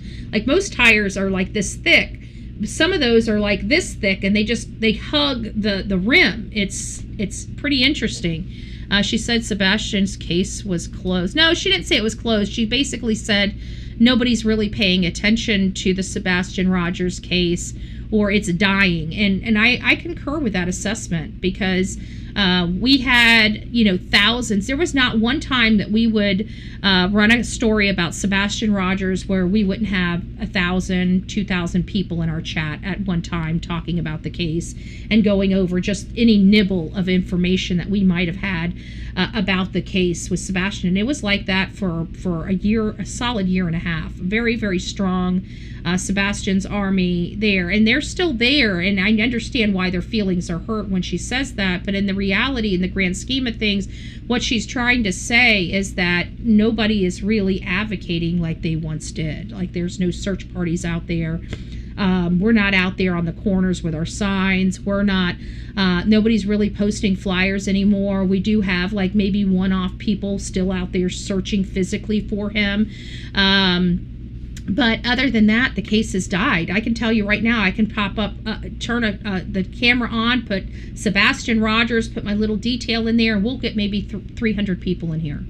it's a far cry from the attention it once got. And that's what she was trying to say. So I understand it was misleading and very ignorant, Sandwich says. And I understand why people were upset. I went back and listened to it. And I think the one I'm listening to might be different than maybe what she may have said since then or something. Hey, Heather, it's nice to see you. Sandwich, Danielle, it's nice to see you. The Real Me Too, good morning. But I do believe, did I say hi to everybody this morning? I feel like I forgot to. Anyways, I'm so sorry. Did I forget to say hi? Melanie? I'll say hi to you guys as you guys chat below. I'm so sorry. I think I forgot to say hi. Good morning to everybody. I think we started off and Seth came in here and I realized it was his birthday and we kind of got, I think I forgot to say hello to everybody. Oh my gosh, I'm so sorry. Mwah, mwah, mwah. I'm so sorry. I'm so sorry. What did I miss? Hold on. I think I might have missed somebody. I did. Aletha said I did sing your mommy a birthday. So we got Aletha there, and then Melanie saying happy Saturday. Betty, Delilah, Mods, chat. I hope everyone has a good day. Sending love to all. Well, thank you. I am so sorry. I'm so bad. I'm so bad. I am so sorry. So let's go ahead and get through this. I'm kind of dragging this out. I like Jennifer Coffindaffer. I love watching her. I love her opinions and her expertise about things. And like I said, I get very... And it doesn't matter who it is. I mean, you guys know I love Brian Enton. If he started questioning what our rights were, I'd probably be screaming in the microphone at Brian. You guys know I love Brian, okay? I love Brian. So... At the end of the day, when it comes to First Amendment, I'm a wildebeest, okay? When it comes to our constitutional rights, I'm a wildebeest. I'm just going to let you guys know. If you ever want to know, it's not to hurt anybody's I'm a wildebeest, okay? I'm literally a wildebeest when it comes to our rights, okay? So if I hear things, I'm going to come unglued. It just is what it is. I love everybody. I'm just going to come unglued. And then I'll have to go on a diatribe like I am right now to walk back, to make sure people know I don't hate Jennifer Coffindaffer. I love her, right? I love her. I respect her. It's just that I totally disagree with this whole, let's talk about feelings when we're talking about the Constitution. I'm not playing. I tap out. On Thursday the 18th, obviously Jennifer Coffindaffer has been following the case, and it took to X asking pertinent questions about the investigation. Most notably, Coffindaffer asked why the police and FBI haven't released that enhanced photo. Nancy Guthrie, 84-year-old mother of today's Savannah Guthrie, has been mother of today's show co-host, they didn't put that in there, Savannah Guthrie, has been missing since February 1st when police believe she was abducted from her home in Tucson, Arizona. Investigators have released doorbell camera footage of a masked suspect and sent DNA for testing at the FBI lab in Quantico. No, they didn't. They sent it to Florida. Florida held on to it for months, delaying this case months, and then it was ultimately sent over to the FBI lab in Quantico, despite having literally FBI agents on the ground arguing with the Chris Nanos to say, please, let's send this to Quantico. We need to send this to Quantico so we don't have any additional delays. And the Yahoo still sent it to the Florida lab just to turn around to have it sent to flippin' Quantico. Let's make sure we put all of that into this article. LE, law enforcement, mainstream media is starting to take social media terminology. And they have to explain it to their audience. We've already explained it. They know what it means.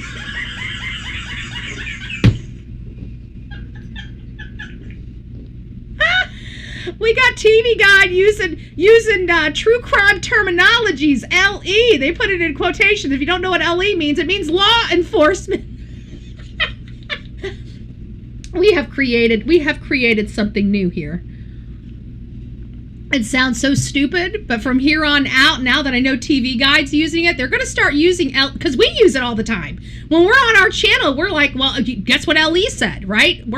Everybody on social media knows LE means law enforcement. And it looks like they're We're awesome. We're awesome. That's a direct result of true crime content creation right there. LE. We finally officially have it. That this is the first time I have seen it in a publication ever. Ever. This is terminology that we here on social media use because we're lazy and we'd rather say LE than law enforcement when we're talking. So now that we grab the remote, throw the earbuds down, that's funny. Isn't that funny? Isn't that funny? I found that funny. I find this comical. So anyways, LE, if you don't know what LE is, it's law enforcement. Law enforcement. LE and FBI are making no sense, Coffin Daffer wrote. I love it. Give it to him, Coffin Daffer. Where's the enhanced photo of the porch guy? It exists, she says. Why not share with the public for their help? It does make you question. Maybe they didn't use it. Okay, I see it. It's because Jennifer Coffin Daffer used it. That's it. LE. They had to explain it to their audience what LE means. So they weren't using it. They were reiterating this statement. It wasn't as good as what we originally thought it was. It just fell a little short. Should have known it was from a content creator. So she writes LE and the FBI make no sense. So she's kind of fighting back too a little bit because she knows the policies and procedures and she knows that they have these things behind the scenes that we don't know. And she's saying, why not put this out? Why not help this? And I don't understand this because Kash Patel told us, especially with Tyler Robinson, the alleged assassin for Charlie Kirk. And one of the things he said is they were wanting to hold the photos. And he's like, release them, get them out to the public. Let the public help. Let's get the public to help. And lo and behold, bada bing, bada boom, we get Tyler Robinson, and he's before lunch or before dinner, he's kind of, got, shackled up and taken down to jail and whatnot, right?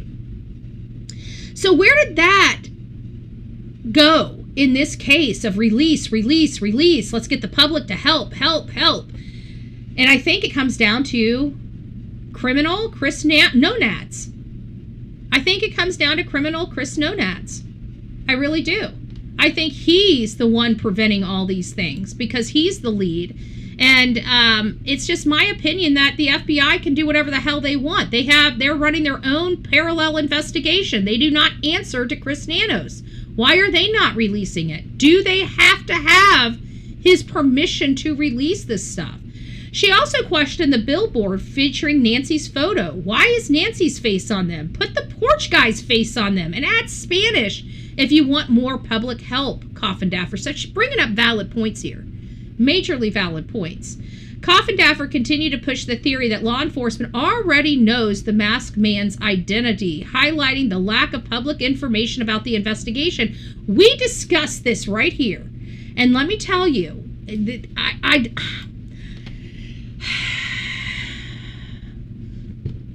I believe it, but I don't believe it. And here's why. Because it comes back to my experience as well, right? We were involved in the Rachel Morin case. We took our time. We went out there. We walked the Ma and Pa Heritage Trail. We went to the place where her body was found.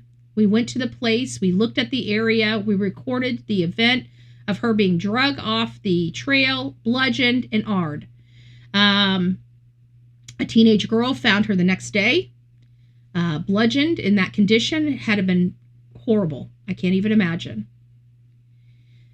They went silent for 6 months in that case. And I just knew, I kind of tapped out of the case because there was nothing to go on because they run media out and then they come back and say, oh, but we need your help. And by that time, nobody's paying attention to the case, making it even more difficult to get help.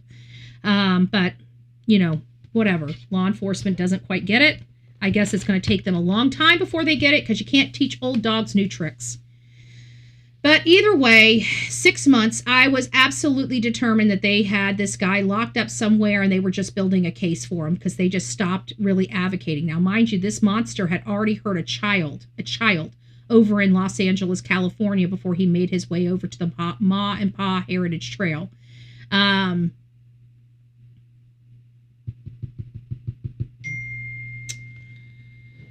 He was not found. He was not locked up. They had a sketch for him from Los Angeles where the young girl gave them a sketch of who this guy was. They didn't release that sketch for 6 months. The case had already lost so much attention.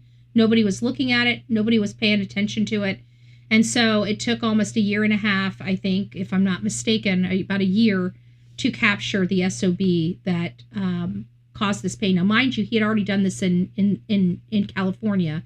Then he comes over to the East Coast. He was in the West Coast, assaulted a young girl, 12 years old or younger, in Los Angeles, came over to the East Coast, bludgeoned and killed the next lady that he did, and we had no idea where he is. We were hopeful because of the quietness of law enforcement that they had this guy. They knew who this guy was, and come to find out they had no earthly idea.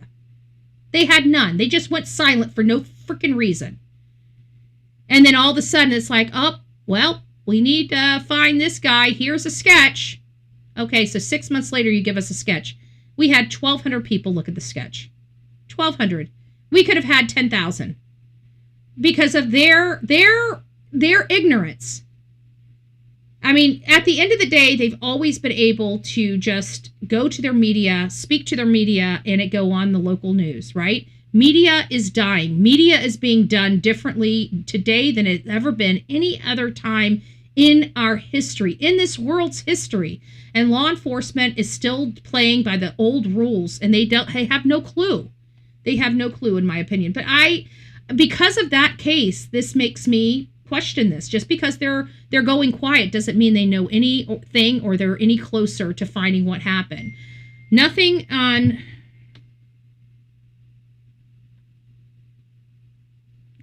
I don't need to deal with right now. Nothing on any traffic or traffic camera. The traffic cameras were disabled. These people were idiots. Your government was idiots.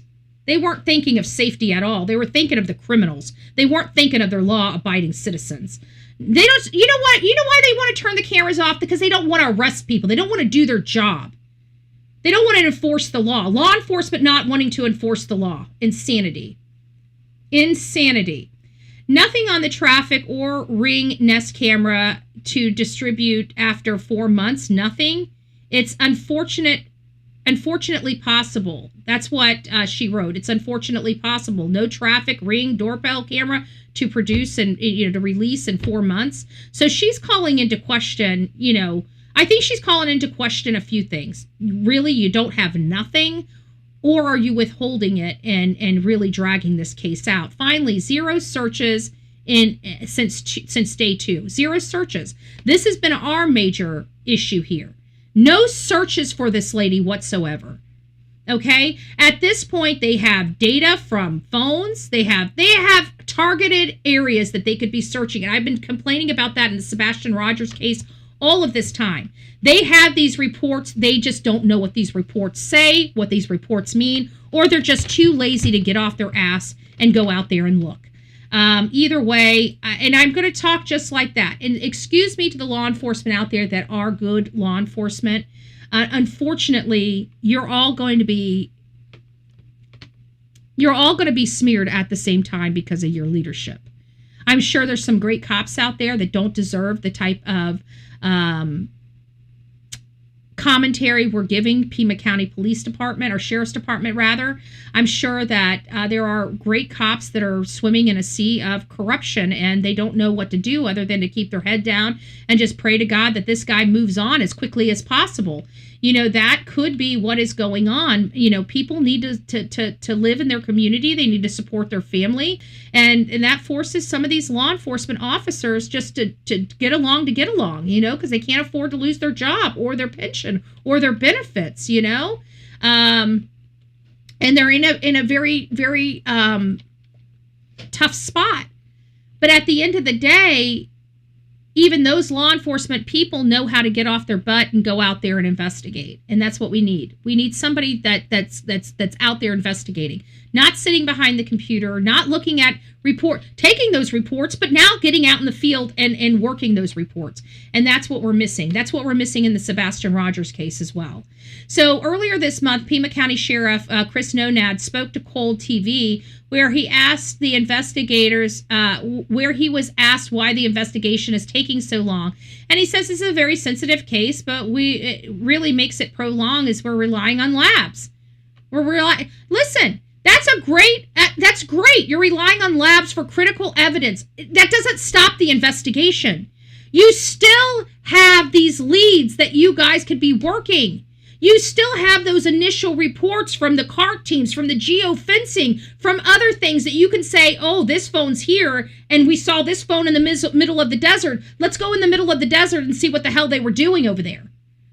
You know, there's still reports. Yeah, it's not DNA, right? But you still have reports that can be worked. You still have leads that can be followed. You still have search areas that can be looked into. None of it's happening. It's like they've come to a complete stop, praying and crossing their fingers. Oh my God, maybe that hair, maybe that one hair. We can just sit here on our hands. Just sit here on our hands for 9-10 months. Let's not do anything because I just know that forensics from the labs are just going to tell us who this is. So don't do anything, officers. Just sit on your hands and do nothing. If I were to say there is a positive to this, it is that people are working and doing the best to stay within those rules so that they have an understanding that, look, nobody wants to arrest the wrong person, he added. We want to make sure the DNA doesn't just identify a suspect, it also exonerates those who are innocent. So what is he saying? Is he only looking at 2 people? Are they stopped looking for anybody else? We don't want to arrest the wrong person. Who are you interviewing? Nobody's being interviewed. What wrong person? You got 2 people that you've interviewed. So he constantly, Mr. Excuses. You know, that's what Chris Nanos is. He's Mr. Excuses. We have excuses for everything. Do we believe that DNA and forensics take time? We can conclude that yes, it does take time. It does take time. We're not disputing that this kind of work takes time to process. We're not disputing that at all, but there's other things that can be done. There's other things that can be done. There's other things that can be done. There's other searches that can be had. I mean, look at Sebastian Rogers' case. They searched for that boy for eight days at the very beginning. They have never done a targeted search. They've sat on their freaking hands because somebody got their feelings hurt by we the people. So they decided to stuff this case into a filing cabinet and literally do nothing but try to arrest people that dissent, that sit there and criticize that law enforcement or the piece of shit mom and stepfather that most likely did something terrible to this child. They violated that child's rights to live. All of them. The Department of Children and Family Services, his mom, his stepfather, and more importantly, the law enforcement body out there. They failed Sebastian, and they continue to fail him every single day. They leave that piece of shit mother sleeping in her bed. That piece of shit mother sleeping in her bed. Katie Proudfoot. Katie frickin' Proudfoot. She likes to get up in the middle of the night and just beat and wail on Seth when they were married. That type of violence just doesn't go nowhere. It's just redirected. And now Chris is not even home, so where's all that anger and animosity really going? Why did he really have a bruise on his neck? Why did he have a thumbprint on his Adam's apple a day before he disappeared for forever? Another piece of shit sheriff that needs to be fired. We'll see if the people out there in Sumner County fires the piece of shit, but I'm pretty sure everybody out there, and I'm going to be disrespectful, is too stupid to fire the problems in their community. That's what I'm going to say. I believe that the majority of the people are too freaking stupid out there. You guys see a problem, don't even barely help. There's some great people out there that know that this place is corrupt, that Sebastian's case is corrupted. There's many people out there. There's people that live in that community that I love and honor and respect. But the majority of them can kiss my ass. The majority of the people out there that sit in those pews, in those churches, and then go stick their head in the sand when it comes to a disabled little boy, and then criticizes the people fighting for them instead of their government that allowed this to happen. Those are the people that make me sick. And it pisses people off, and people are like, I don't like Betty. Did you hear what she said about me? Oh, you guys have no clue.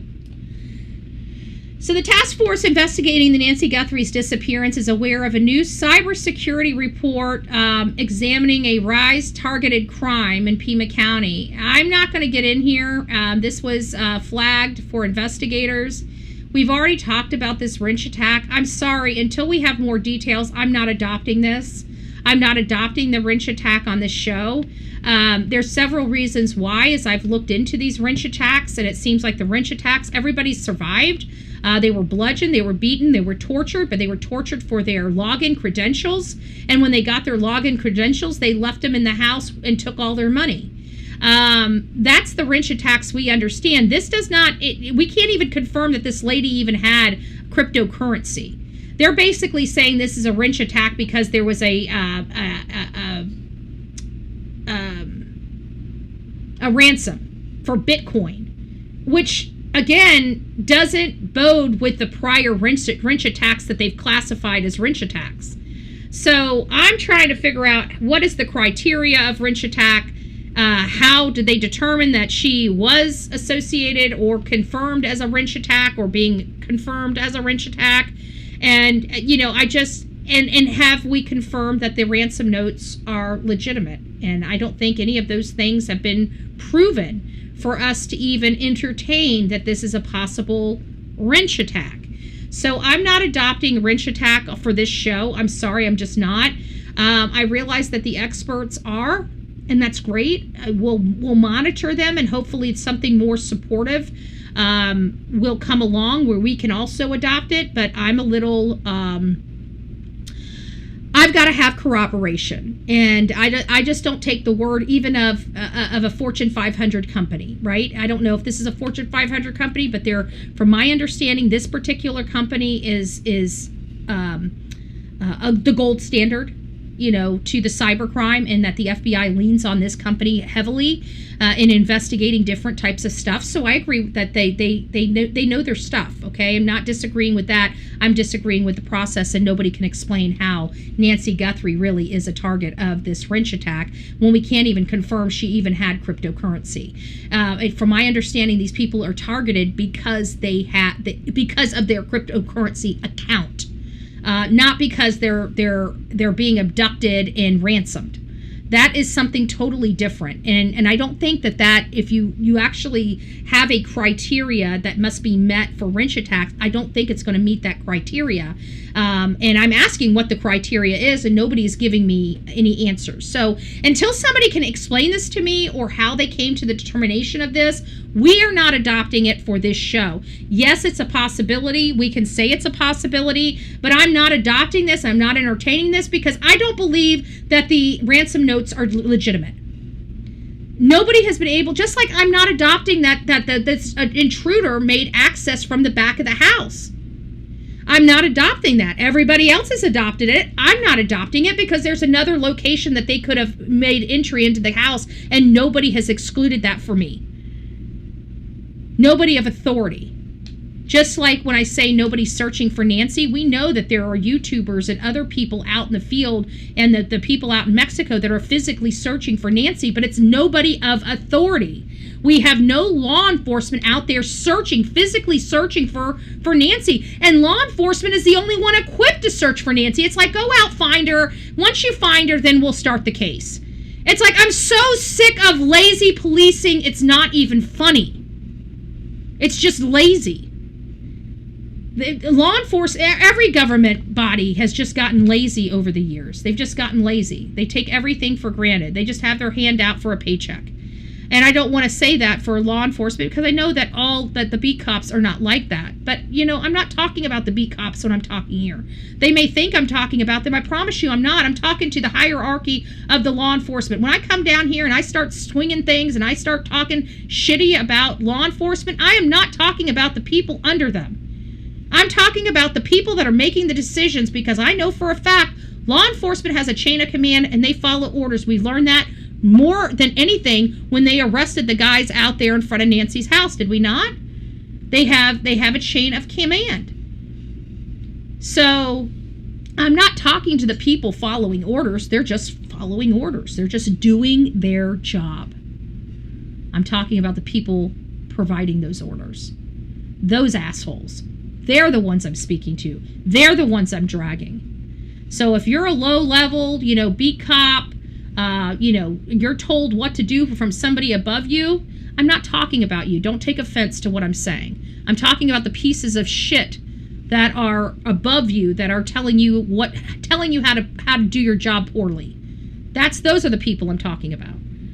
And it scares the crap out of me that Chris Nanos is there. We've got all these green people, and they're seeing terrible policing, and they're going to be adopting that terrible policing. They're going to have to be completely retrained. Everybody in that department's going to have to be completely retrained after Chris Nanos. He's a pig. He's a pig. So let's get over here and start talking. I'm running out of time, and I want to get their commentary on the record here. So let's go ahead and let me take these off. You guys don't need to see her. If you guys want to watch her replay of people comments and stuff, you can do that. So let's go ahead and play this. We'll take, I think I got like 6 minutes clip out of here that we're going to be discussing. With a website form, which I think would make it more difficult to track that person. Yeah, I agree. More difficult, but still it crossed a wire. And it came from someplace else. But with Proton accounts, with VPNs, and with using public Wi-Fi, anybody, quite frankly, if they know that recipe, can send anything to anyone, and it's virtually impossible to track. But to me, that's another thing that, at least for our conversation, points to it being a possible wrench, right? This like sophistication of even knowing to do it that way. I also think the days of going to, leaving a note at the site or contacting somebody like what Kalela did, you got caught like that. I think those days are over. I think they're going to have to use more sophisticated means or they're going to get caught. What are your thoughts? Yeah, I mean, I go back to the video of the person on the Ring camera who didn't look especially sophisticated. But at the same time, we all keep saying that, and the person still hasn't been caught. So, they must have been somewhat sophisticated. And also, that may not be the ringleader. I mean, that may not be the person who actually was sophisticated behind the scenes. They may have been using that person. So it might have just been the muscle. To sort of do the dirty work and be in the front of the house and be the person that they knew would appear on camera. Yeah, I think there is some level of sophistication, or we wouldn't be now 4 months out with all the resources of the FBI and just the pressure. And you would understand this better than me because you were in the FBI. But when you have the president of the United States, when you have the director of the FBI so personally invested in this case and interested in it and wanting a resolution, you would imagine they're using resources that we don't even know exist. But,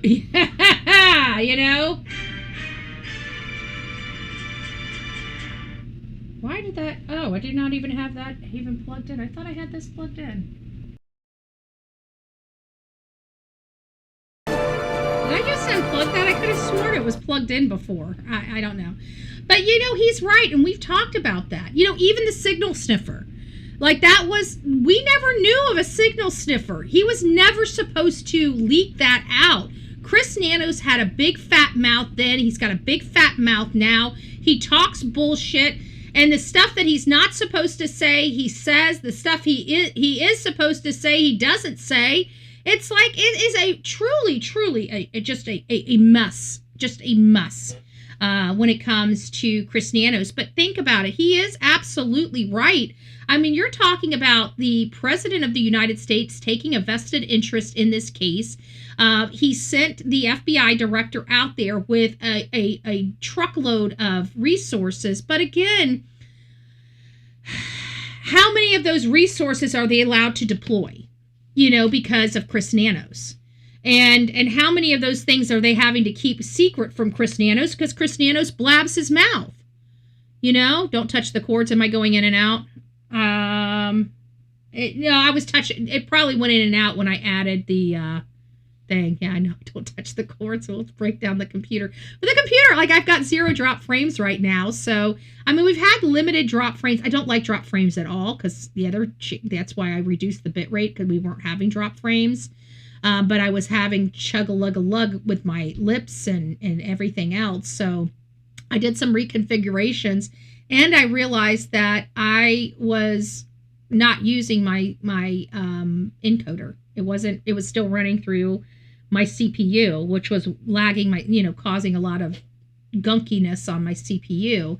These are things I don't understand. If you ask me, what does all this mean? I don't know. I'm reading about it. I'm making the adjustments. It seems like the adjustments are working. This is what it's saying that's going on.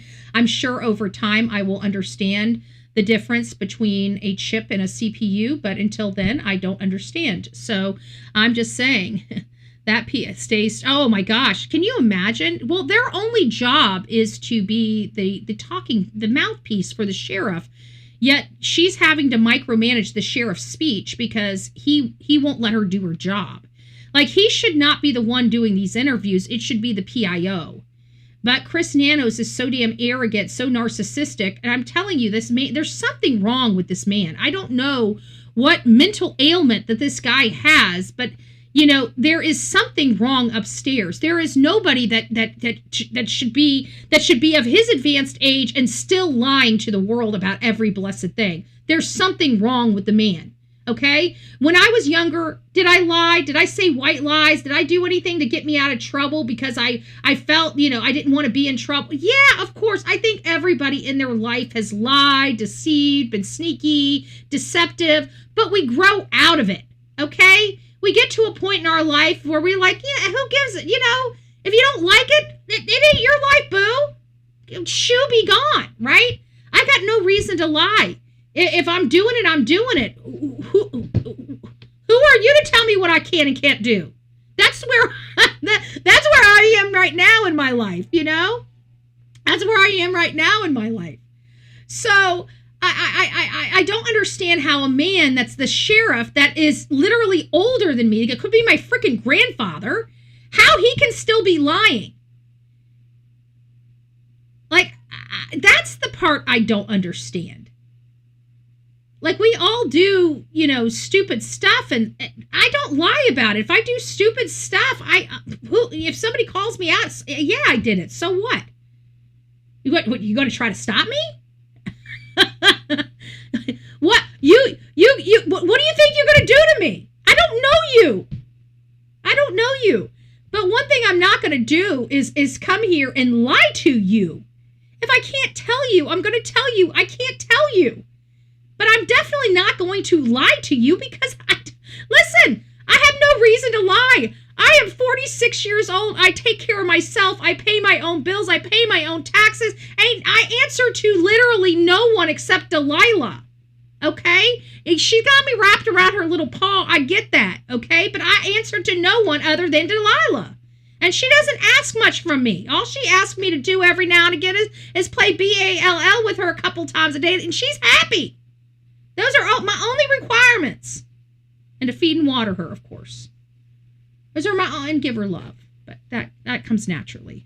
But those are my only requirements. I owe nobody nothing. I literally owe nobody nothing. What I refuse to do, though, is lie. Okay? I refuse to lie. I don't really care if people don't like my speech. I don't care if they don't like how I say something. I don't care. I don't care. Good, Deep Waters. I hope I blast your ears out. Turn your damn volume down, boo. You realize you're the one that controls the volume, right?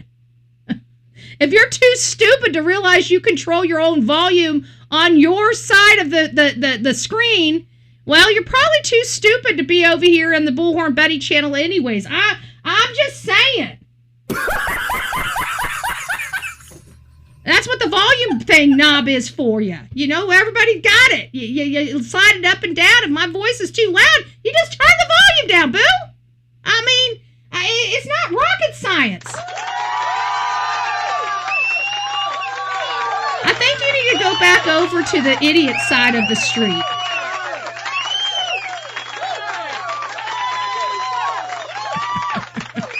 You mean your father's not old enough to be your grandpa? No, he's not.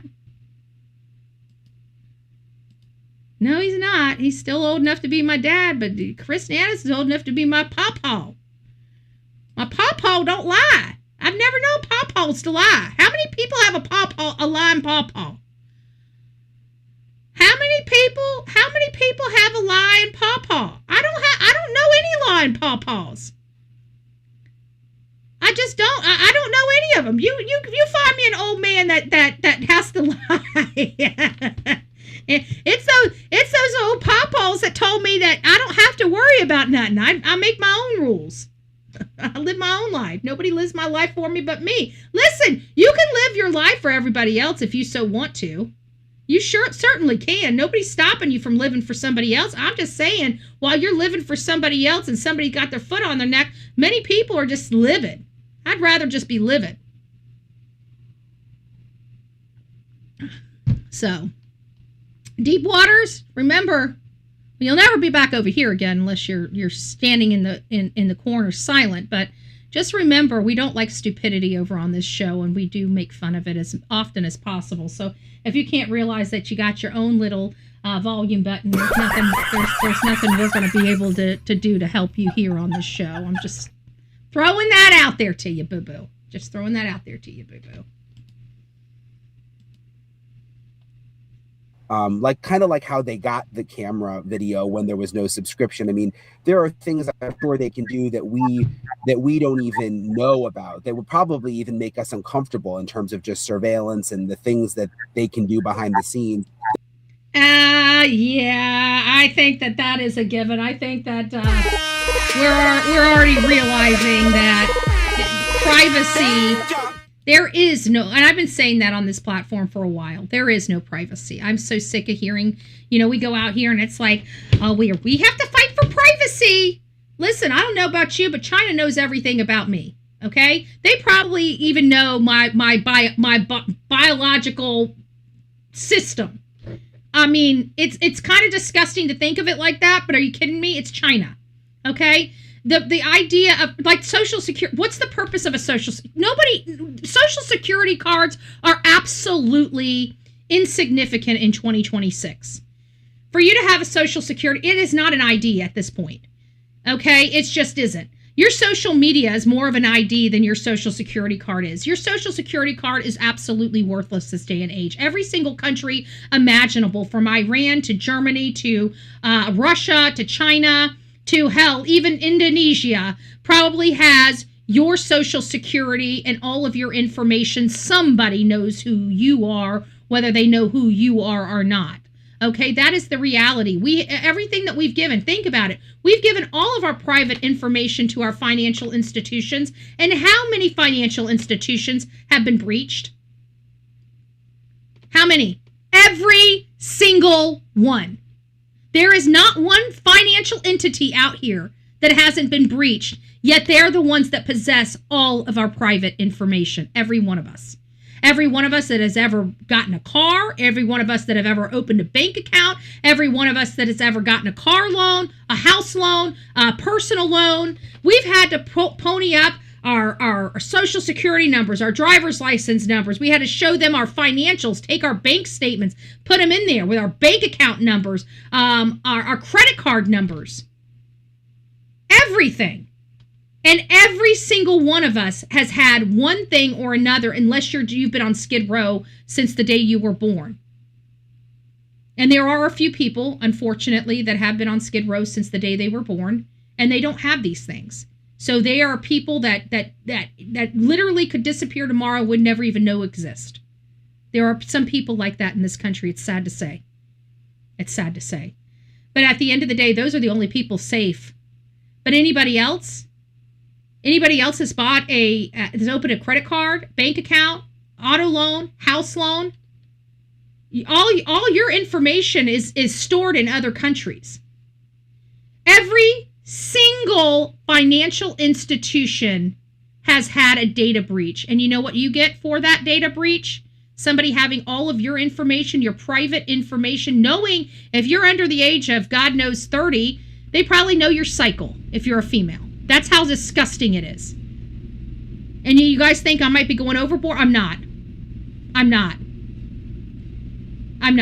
And you know what they give you? They give you $8. They send you a check for $8 because Russia took all of your information, and that's what they owe you. That's what the government says. They go in there and they get like an $18 billion settlement. And then they pay their attorney's fees, which is like, $18 million out of a $23 million settlement. And then they split up the remainder of that settlement and give everybody that was actually the victim $8. $8 for their check. So this idea that our government doesn't know anything about us, that our government isn't surveilling us, that somebody else's government isn't surveilling us, that's ludicrous. Anybody that thinks that, you guys are living in a twilight zone that I wish I could be living in with you, because I surely would like to know that. But once I know. There's no unknowing once you know, and I know for a fact that there's no purpose. I mean, we shouldn't even have to be filing all these papers. It's a joke. Like, it's insulting to our intellect when we have to go get a mortgage and they make us pull all these papers when we know that just by a flip of a switch they could have all these papers already in their possession, custody, and control without us even spending an hour to search for them. But they want you to spend an hour searching for them so you have the security of knowing that your government is not in your world, when we all know they are. Okay, like I can go up and get a loan. They have my home address. Like I don't even have to type in any information anymore. When you're asking for a credit card, you put in just a little bit. You put your name and your phone number in, and then they're like, "Oh, do you live here? Do you live here? Did you work here? Did you work here?" And it's like, how in the flip did you get that information? I don't even have to type it in anymore. I just have to click a box now. A credit card company I have never done business with before in my life, I'm going in there and I'm trying to fill out an application that's already pre-filled for me. Explain that to me. There are things that we do not understand in this country. There are technology we do not understand in this country. But this idea that we are not being surveilled by our own government, you guys are right now, we need to reverse that. We have a right to privacy. I think it needs to be challenged in the Supreme Court to what our government is allowed to strip us from. I think that if we as a society pushed back, we might actually have some semblance. I mean, the damage is done at this point, but we might have some semblance of some privacy in this country from our government. But our government is surveilling us. We gave them permission to surveil us. So what happened is, this is what I truly believe happened. I was deceived for years to thinking that Iran ran in, or Afghanistan ran in planes into our Twin Towers. I don't think it was like that at all. I think that our government wanted to surveil us, and the only way that they were going to be able to surveil us, and believe me, I believe that they would be this nasty and disgusting to do this, to kill people, to be able to surveil the rest of the populace. I believe they would be just casualties of the surveillance war. And I truly believe our government worked with another government. I believe it was Saudi Arabia, not Afghanistan. And I believe those were Saudis on those planes. And I believe it was Saudis that were working with us in a joint effort. They drove those planes into our World Trade Center in an effort to get the Patriot Act so we could be surveilled. I believe our government did this. Just like I believe our government enhanced the autism. I believe that they intentionally and willfully caused autism to many, many children for services, for money, for government funds. I believe they did that. I believe our government did that to children. I believe our government can be very evil, and I believe our government can be very good. But right now, I'm sick and tired of our government. I want to fire the federal government. That's what I'd like to do. I'd like to fire our federal government. I don't know what we'd replace it with, but what we're doing now is not working. Money infiltrated our federal government, and it's the only thing that controls our federal government at this point. We, the people, have no control anymore over our federal government, and that's a problem. That they're probably doing, and they still haven't identified a suspect that we know of or made an arrest. So to me, that makes me think that there is a level of sophistication there, unless it's just someone who got so lucky, which is also possible. I mean, I feel like a small percentage chance, but it happens. Believe it, he's right. It does happen. I mean, this could really be. I mean, I was just watching Joe Kenda, and there was this one about this confidential informant, and there was some fight at this convenience store, and he reached over and whispered in a cop's ear, that I know a deal that's going down, and he went on his way, and then like a few hours later, he was shot dead. Right, one single shot directly in the heart, dropped him like a fly. And so they absolutely thought it was something related to this big time drug dealing, drop that he was talking to an officer about before he died, like this huge conspiracy. It must have been a hit from this thing, and it wasn't. It was teenage girls that thought they were big shit. They wanted to have their bones. He owed one of them $40, and they shot him dead over $40. It wasn't this big conspiracy or anything like that. So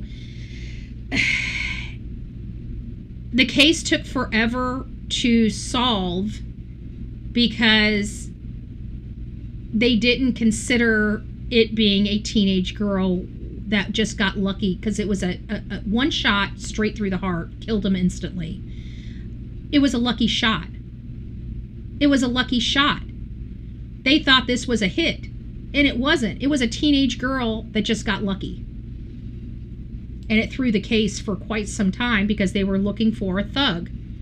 And while she was a thug, she was just a teenage thug, a wannabe. Happens. I mean, maybe someone just, all the cards fell into place for them, and they just got really, really lucky. I think it could go either way. I was very much on board with that, thinking that this possibly could be that, until those ransom notes. The ransom notes for me was when I really had to switch the thought process, thinking there's just a level of sophistication above Porch Guy. Now, it's called ChatGPT. I think we're going to ultimately find out that the ransom notes are a red herring, and I don't understand why because they don't make sense. I mean, even with the ransom notes, they don't define what other ransoms were. I mean, usually when you're dealing with ransoms, you're dealing with a smash and grab. You're dealing with almost an immediate ransom request or demand. This didn't happen. It was delayed, and then it has USD dollars in it. Then we find out the original, the first one, or the second one was Derek Colella, which is in jail for trying to con people out of money that had nothing to do with the abduction. So if he was doing it, it seems like there were several other people doing it. And even after all this time and knowing that these things didn't pan out, we're still here back with the ransom notes. I guess it's got to be a theory we have to entertain because it is part of the story. It's just that nothing has ever supported that being legitimate outside of Savannah, which at the end of the day, Savannah's going to think anything is legitimate because she's never dealt with this before. I just don't believe in the ransom notes. I feel like if they were able to trace one ransom note to Daryl Colella, they would be able to trace the other ransom notes, and they haven't. So, with all of the sophistication that we have, again, we can go find freaking Bin Laden in the middle of nowhere in a freaking cave to execute him, but we can't seem to find a car or a video of this man without a mask on walking around that neighborhood. Nothing. We can't find nothing on this guy. This guy is just nowhere.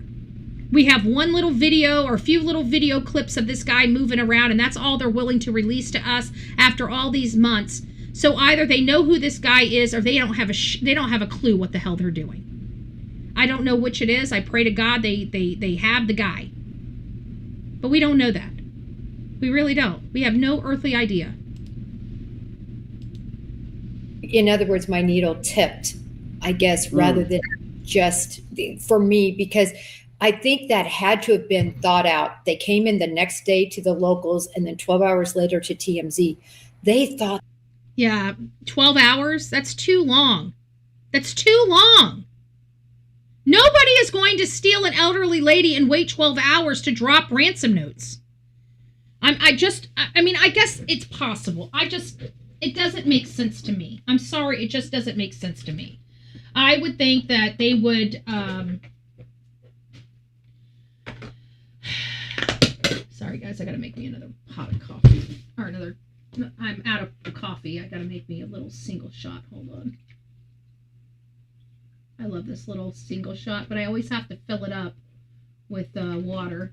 So I have this little container of water. I don't know if you guys can see that. I have a container of water that I sit here so I can do my single serves, because it's not a Keurig where it's more like a hotel one where you fill it up to the right spot, and then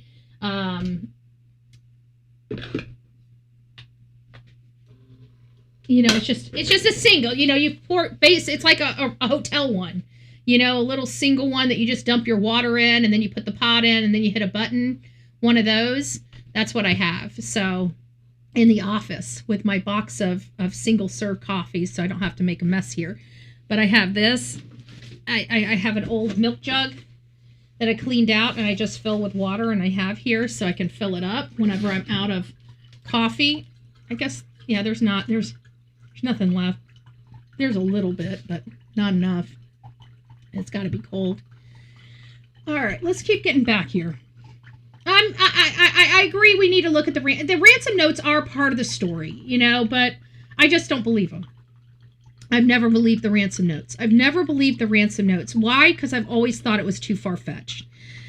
People in America don't kidnap people for ransom. One thing that America is very widely known all over the world for is we will never pay ransom. Unfortunately, we've watched American citizens be beheaded. We've watched them perish. We've watched them be shot to death. We've watched some very graphic things happen to American citizens across this world when they've been abducted for ransom. We don't pay. Some of the families hate us for not paying because they lost their loved one, which we believe that they would have lost them anyways. They would have gotten the money and killed them anyways. So Betty stole them.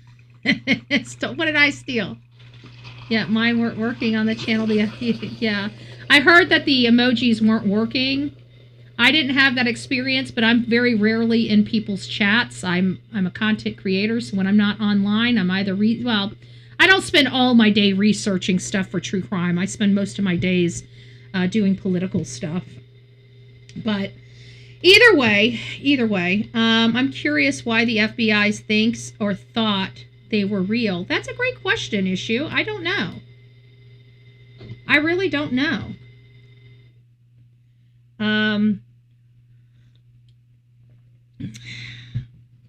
I know that the protocol is you always have to take every lead seriously, right? And you have to follow that lead because, let's face it, we're not in a position to determine, even me, that this is legitimate, that this is not legitimate. What you have to do is you have a lead and you have to work that lead, and you have to work that lead all the way to the end. So maybe originally they did think the lead was legitimate. It's possible. Maybe they thought the lead was truly legitimate. And they worked it through until the end and realized they found the person. They're over in Vietnam. They had nothing to do with it. It's another Derek Colella.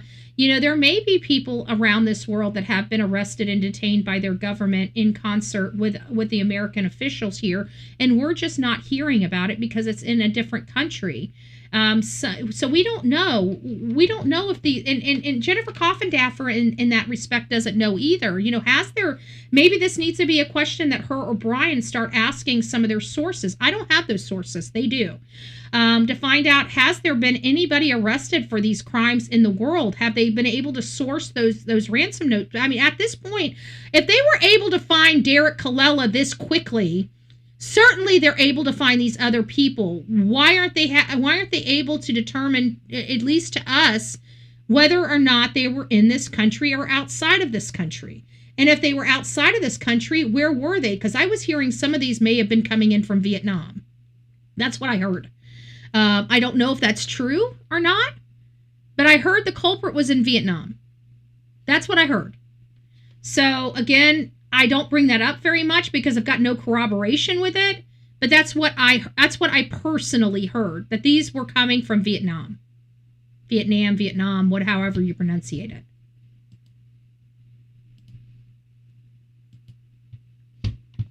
That out. At least I don't think they said, okay, we got Nancy here. Now what are we going to do? Where are we going to take her to? I think they had a plan. I think it went belly up. What do you think? The plan went belly up.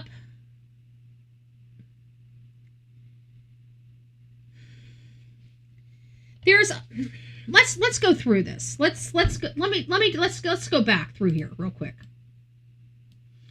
I think this is important. I think this is important for everybody to look at here. So we're here, okay? We've got 147 to 228. Okay, this right here is 40-something. This right here does not look like a ransom. Okay? Nobody stays around a house this long. Nobody stays around a house this long. And this is what we have on record that law enforcement was willing to give us. Okay? What is a camera offline mean? What does this mean? Where was this camera? Was it inside the house or outside? We don't know. But a camera went offline at 147. How can we see the bad guy in the camera if the camera was offline at 147? How can we see him at 212? How is there a motion detection at 212? Was he observed on the camera before 147 when the camera went off? And was this motion detector in the back of the house instead of in the front of the house? Where does this stuff work? And how do we know that this is the only stuff and activity that happened on that camera system? How do we know that there wasn't a motion detected scene at 12:30 instead of 147? Why was there no motion detector detected whenever at 147 when this camera was going offline? Wouldn't there be some movement as they're taking the camera offline? Why is there no notification of any movement on the camera prior to it going offline? Why? We've got a lot of questions about these three entries right here. 147, 212, and 228. 228 seems very, it speaks for itself. The pacemaker lost signal. How does the pacemaker lose signal? There's only one way. Removing her away from her watch and her telephone far enough that it loses connection. And as far as away as it would have been, she would have had to have been out of the house. So we know she was taken out of the house, and we observed a blood trail leading from her front door of her house, which implies she was forced out of her home. So this one is the most self-explanatory one out of all of them. But these here, again, how do we have a camera going offline without any motion detector detected before it went offline? So we've got a lot of questions here. How long was this assailant truly at the house? We can observe that this assailant was at least at the house for over 40 minutes. Just on these right here. And I don't believe these are all the entries. I really don't. So if we are to talk about this ransom note, I have never seen a ransom that takes almost an hour to carry out in a home. You got to think of ransoms just like jewelry. It's a smash and grab type of a situation. They go in there, They smash and grab the subject and they get out of there as quickly as possible. They don't lollygag around. They don't stage a scene. They don't open back doors and gates. They don't, they don't wait 12 hours to leave the ransom note. Typically, if they're there, they leave a ransom note at the property. None of that happened. This was done hours later, hours after she was removed from that home. Everything was planned up to the entry of the home, and then everything seems to have went awry after that. That doesn't make sense to me. If somebody is going through this much planning, the most important part of the plan, the actual collection of the funds, was never thought out or planned properly. I find that almost insulting that they planned the extraction so expertly, but not the actual collecting of the funds. It seems like they would have probably spent more time figuring out how they're going to collect the funds than stealing the gal. But were they just like, well, let's just get her and then we'll figure out what we're going to do after we get her? And even then, it comes down to, why were they lollygagging around a house for 41 minutes when they should have just went in there, grabbed her, and left? What it sounds like is somebody wanted to do something. This has always come back to me and has always bothered me, because I think everybody is missing the fact that I believe this was a sexually assaulted, motivated crime. If there truly is only one person that went into this house and nothing was stolen, what was the purpose of them being there? If we were to look at Marcia Norman, if we were to look at Nancy Woodrum, which I think Marcia Norman should be coming up for a hearing, like that Jeffrey Frizz or whatever his name was, Fizz, should be coming up for a hearing soon. We had her niece, or I think it's her niece, in our chat. But these are the cases that closely resemble Miss Nancy Guthrie, closely resemble her case, and both of those were sexually motivated crimes. And both of those had the elderly ladies removed from the home.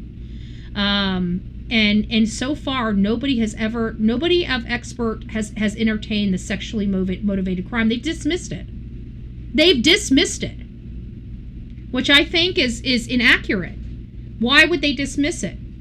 And especially since when you look, because we don't have a whole lot of cases like this. There's only a handful of cases that have similar patterns as this case here. And when we look at those cases, it was a single assailant. It was somebody that was known to the person. It was a service person, a person that performed a service. One was a painter, one was a handyman, and God knows what this person is.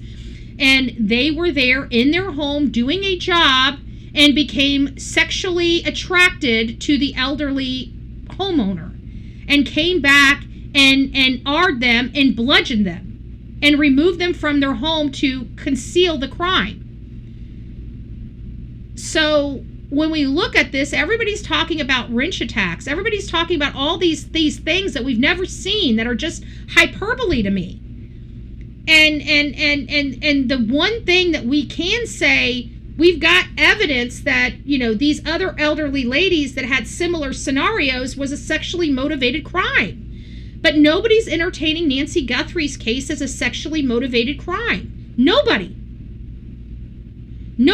of an expert level has even balanced the argument for the sexually motivated predator.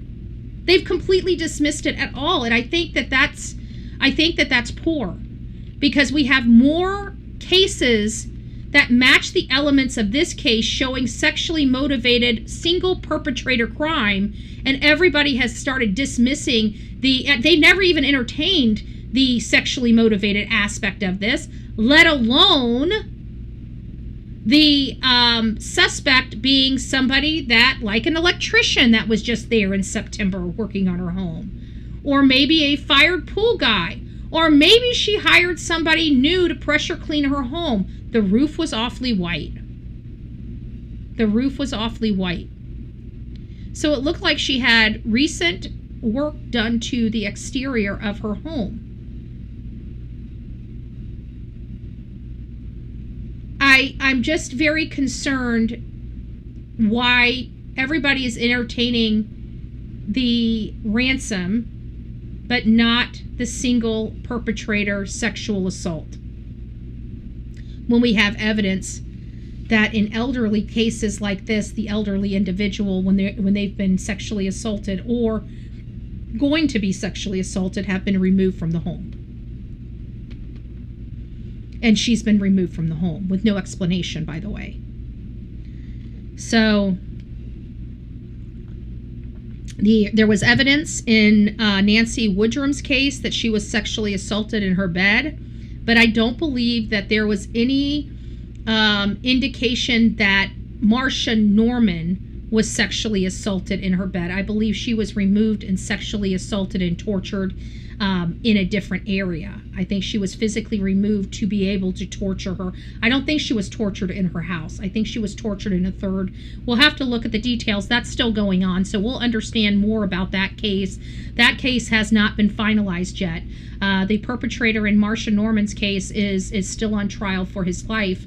But again, is it very hard to hear? So hard to hear. Hold on, let me check. Somebody was telling me I was screaming in the... You might need to turn up your volume on your controller, because somebody was telling me I was screaming in here. We booted them because they were being rude. Let me just check. No, I'm all the way up on... You might need to turn your volume up. I'm all the way up on my controls back here behind the scenes, so... Just a little FYI. Just a little FYI.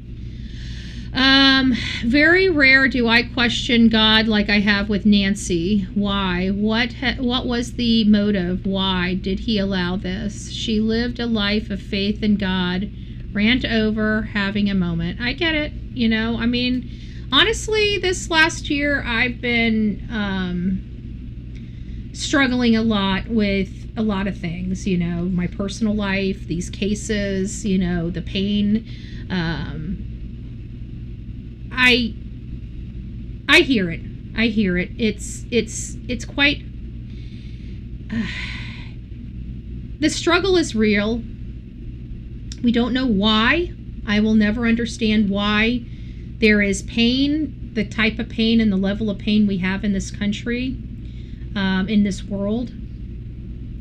I've questioned a lot. I've had a lot of coming to Jesus moments over the last couple years, you know, struggles with my faith. So I understand questions. I understand why, you know, why we need to question, you know, why did this happen? We don't know. Why is there so much hate and crime, and why has good turned into bad and bad turned into good? Why is it okay to be evil but not okay to be good? You know, there's been a lot of assaults on our norms, the United States norms. I don't know why. I don't know why. But I do find silver linings in every case that we've covered so far. Silver lining in, say, Summer Wells' case has been that she saved her brothers. I don't think her brothers would have been saved. I don't think any of those kids would have been saved had Summer Wells not disappeared.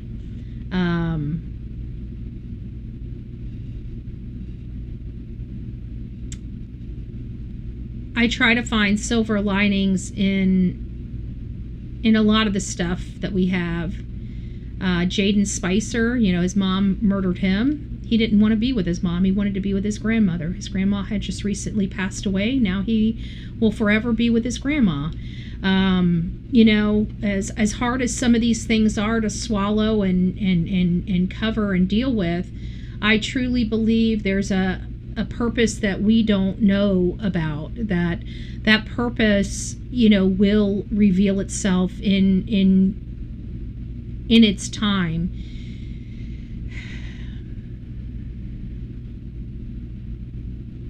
I think that all that's required of us is not about being a perfect Christian. I think all that's required of us is to be honest with ourselves, even when we feel some type of way, being honest with how we feel. If we think something's wrong or feels wrong, acknowledging that. If we think something's right and feels right, acknowledging that.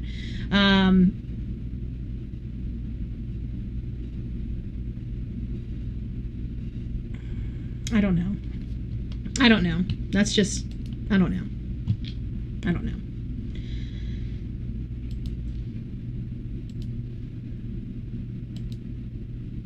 And I'll call your attention.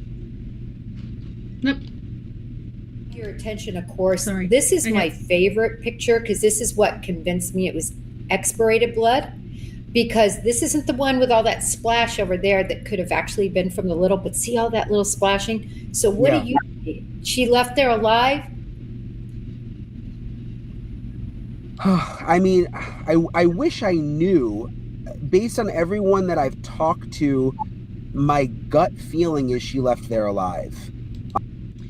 So for those that believe she left there alive, I don't know. I think she was in the process of dying. If she was alive, you know, even that aspiration, that could have been her last breath. I've watched people gasp their last breath multiple times. My family, you know, has alcoholism. I've watched several of my family members die in the hospital over their alcoholism and the stuff that they did. I've watched people take their last breath, and some aspirate. You know, it's not like, you know, sometimes they breathe out and they spit out as they leave this world.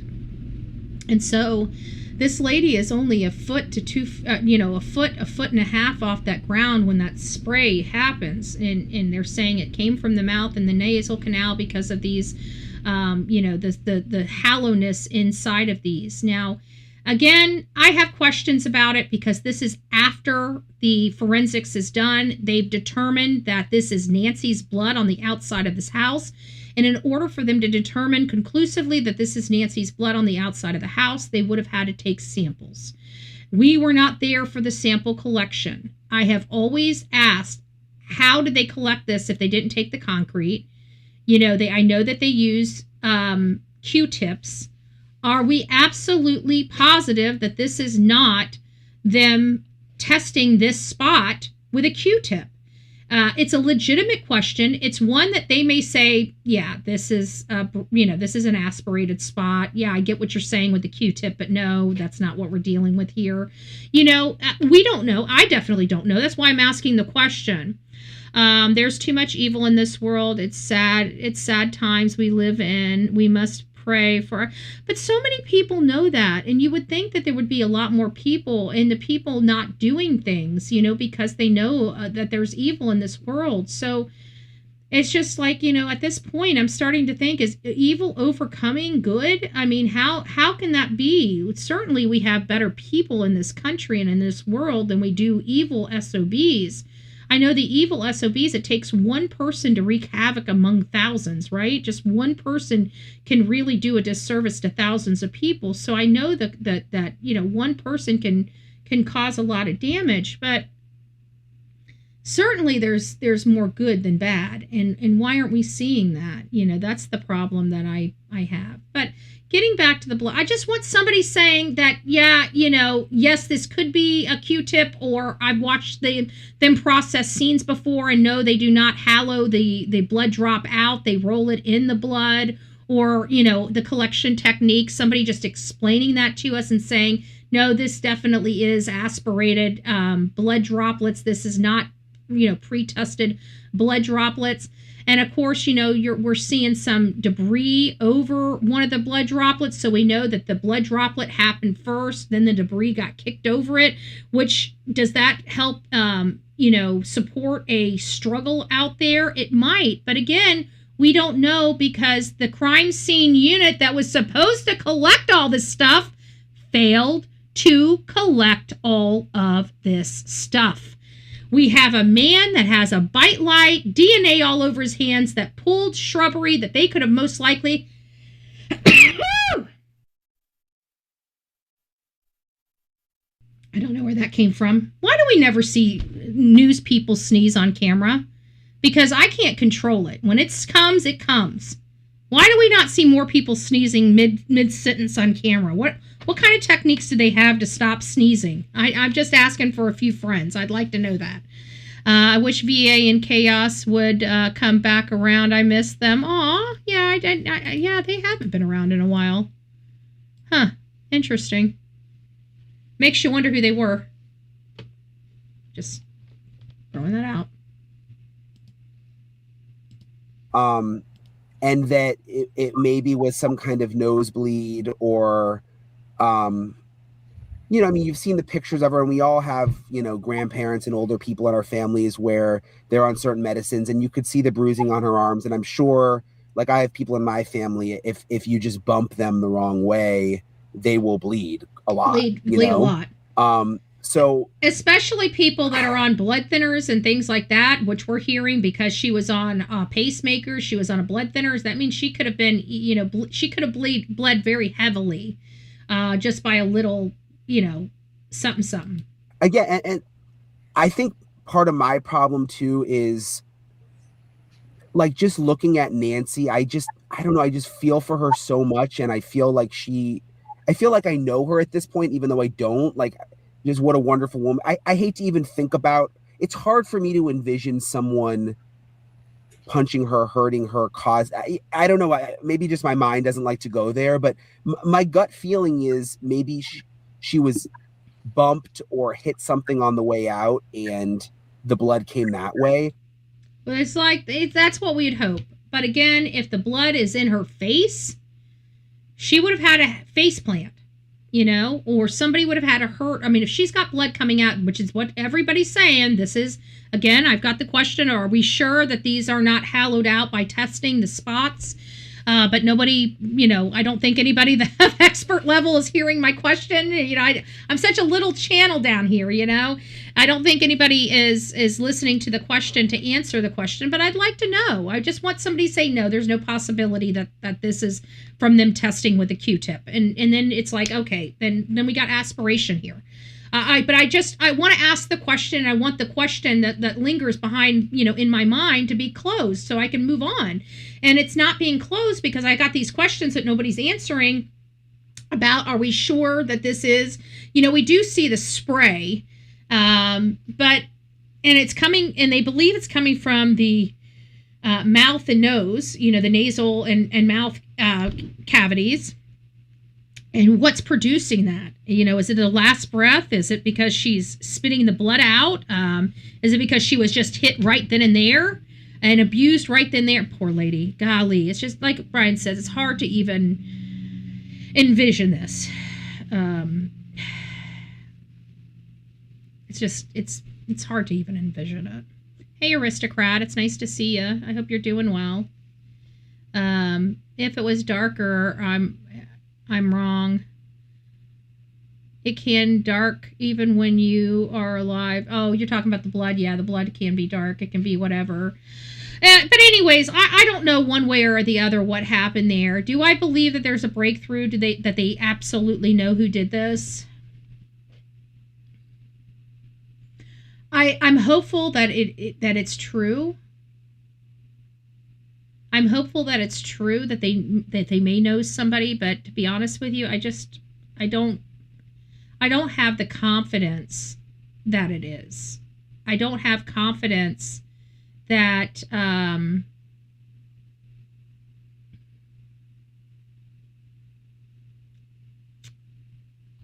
don't have confidence in this investigation. I think is the proper, you know, I don't have confidence in the investigation. I don't have confidence in the CSI, like the crime scene investigation, the forensic collection. I have no confidence in what was done by Pima County. None.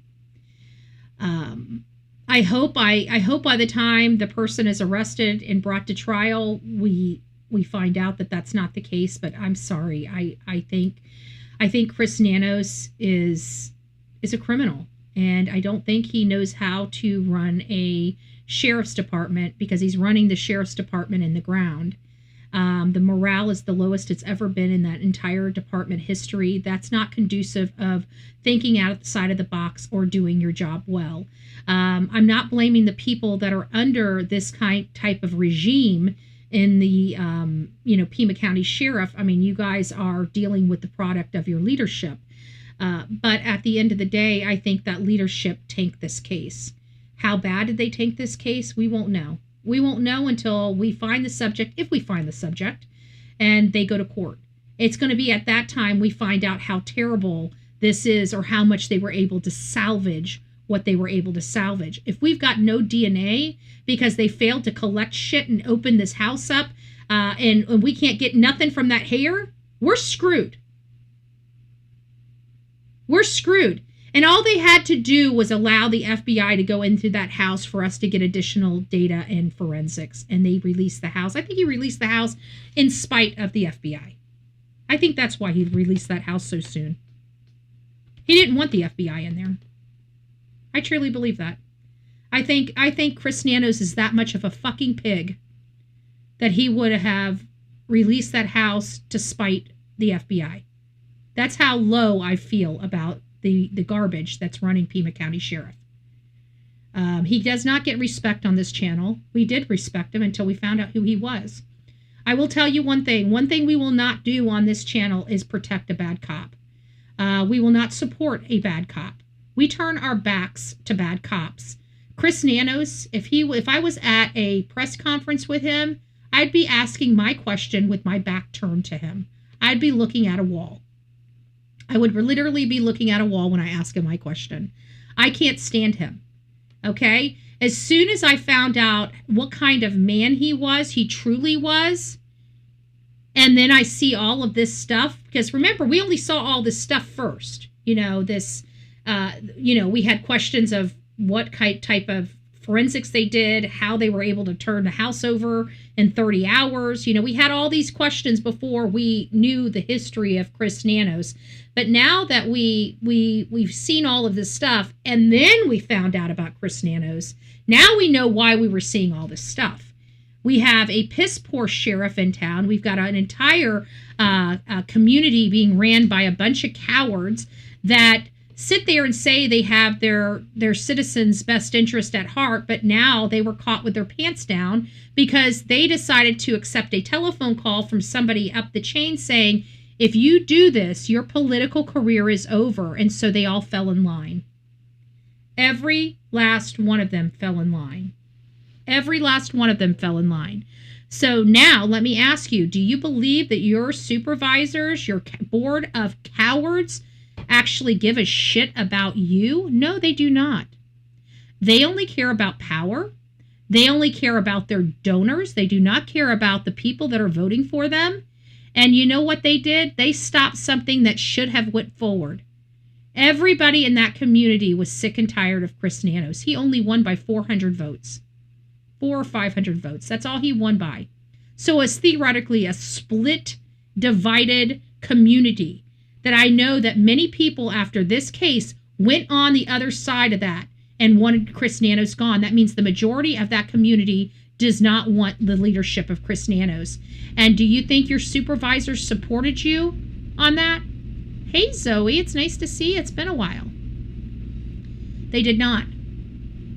They did not. They did not. They did not. So now we have the majority of people in that community, because he only won by 400 or 500 votes. Now we have those 4 or 5. Actually, we probably have about several thousand that crossed the line. So now we have the majority of that community that does not want Chris Nanos as the sheriff, and the board of cowards is protecting him now. They went to remove him, and they got a phone call, and now they are protecting them with their entire reputation. It's just like my board. My board doesn't care. They know they're getting fired. They know they're getting fired because of the way they're voting, but even up to the date that they're getting fired, they're still going to keep voting for the developer. Knowing that that's the reason why they're getting fired is because of their voting for the developers. They're so corrupted that they are going to continue to vote for the developers even though they know that they're going to lose their job by continuing to vote for the developers. It is disgusting. It's time to fire everybody. Nancy deserves better. She deserved better. She deserved a family that was going to fight for her, that was going to try to help find her. She deserved a law enforcement body that didn't turn her case into a political nightmare. She deserved more than what she got. Nancy Guthrie deserved better. She deserved better all the way around. I'm disappointed in law enforcement. I'm disappointed in her family. I'm just disappointed in this entire case. I'm disappointed. And I'd like to do something about it. I really would. But what? What can we do to help advance this case? What can we do? Well, what we can do is keep talking about her. What we can do is keep listening to these theories that are coming out, but listening to them and using our common sense to find out if they make sense. I'm sorry, the ransoms don't make sense to me. The ransoms don't make sense to me because you have to look at how long they were at the house. That doesn't make sense to me for ransom.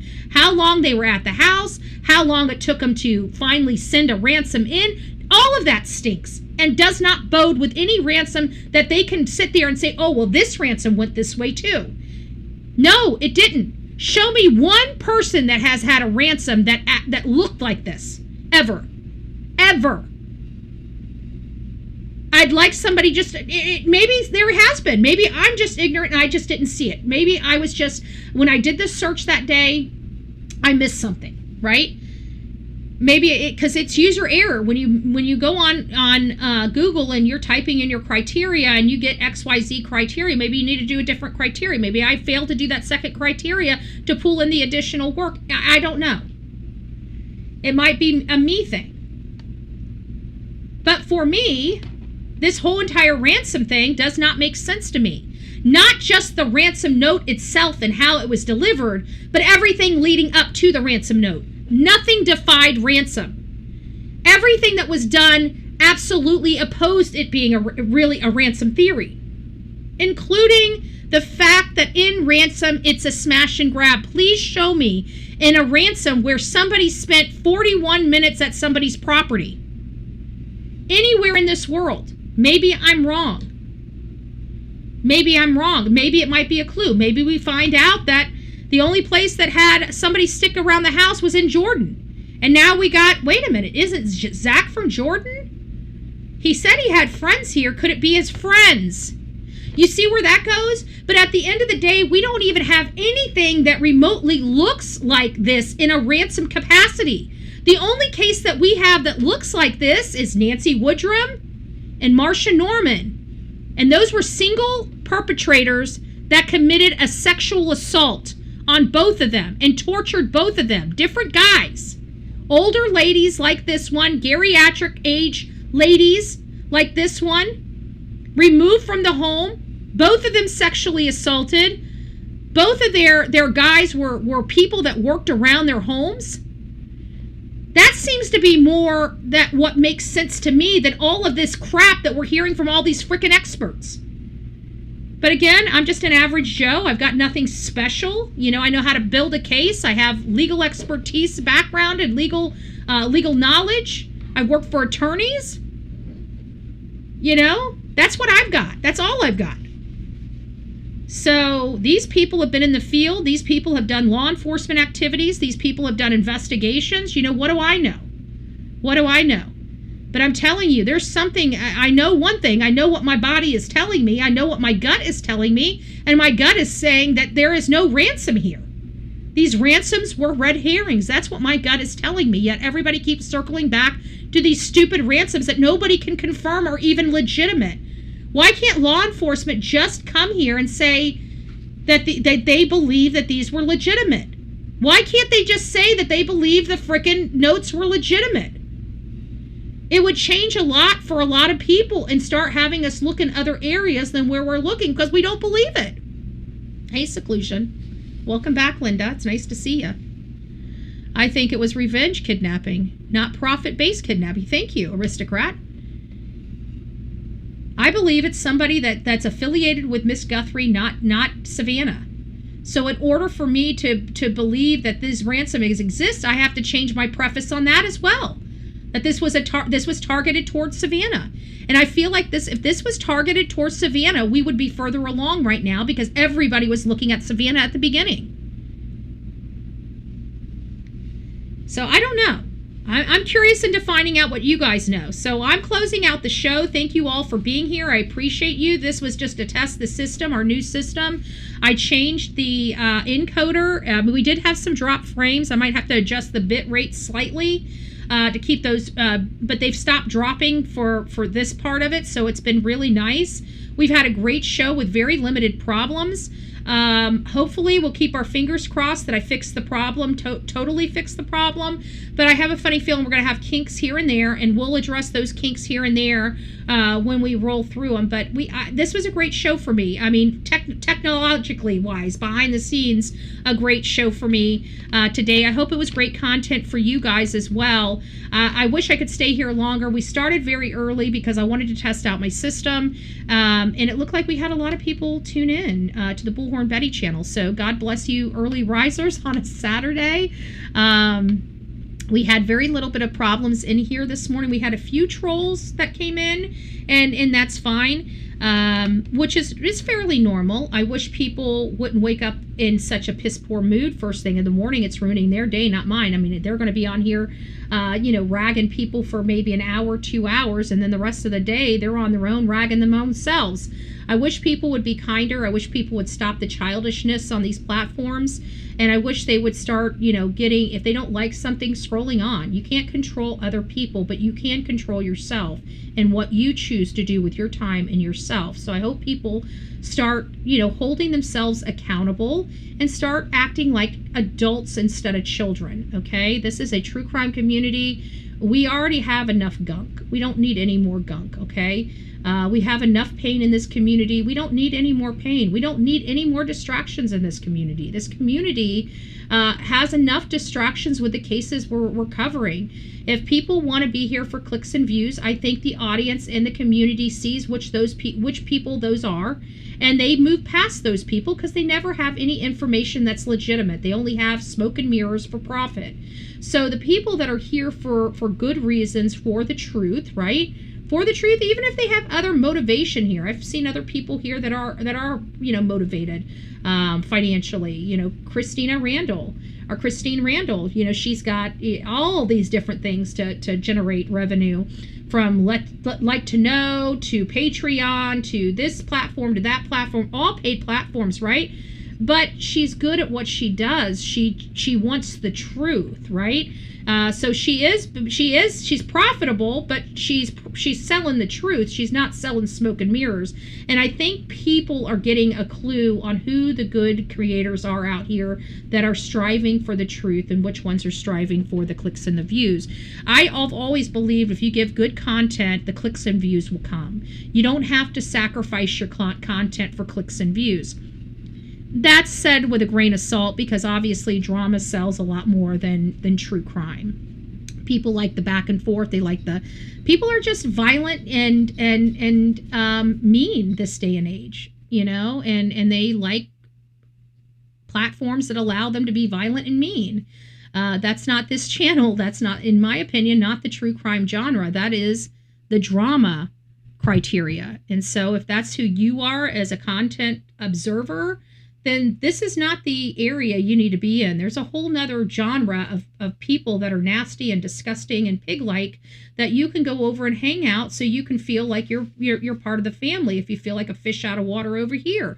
There's a lot of disgusting people on this platform, and if you're a disgusting person, then this is not the channel for you. But if you're here for the truth and you want to be part of the true crime community, we open our hearts and our doors for you in our chat so you guys can communicate about these cases.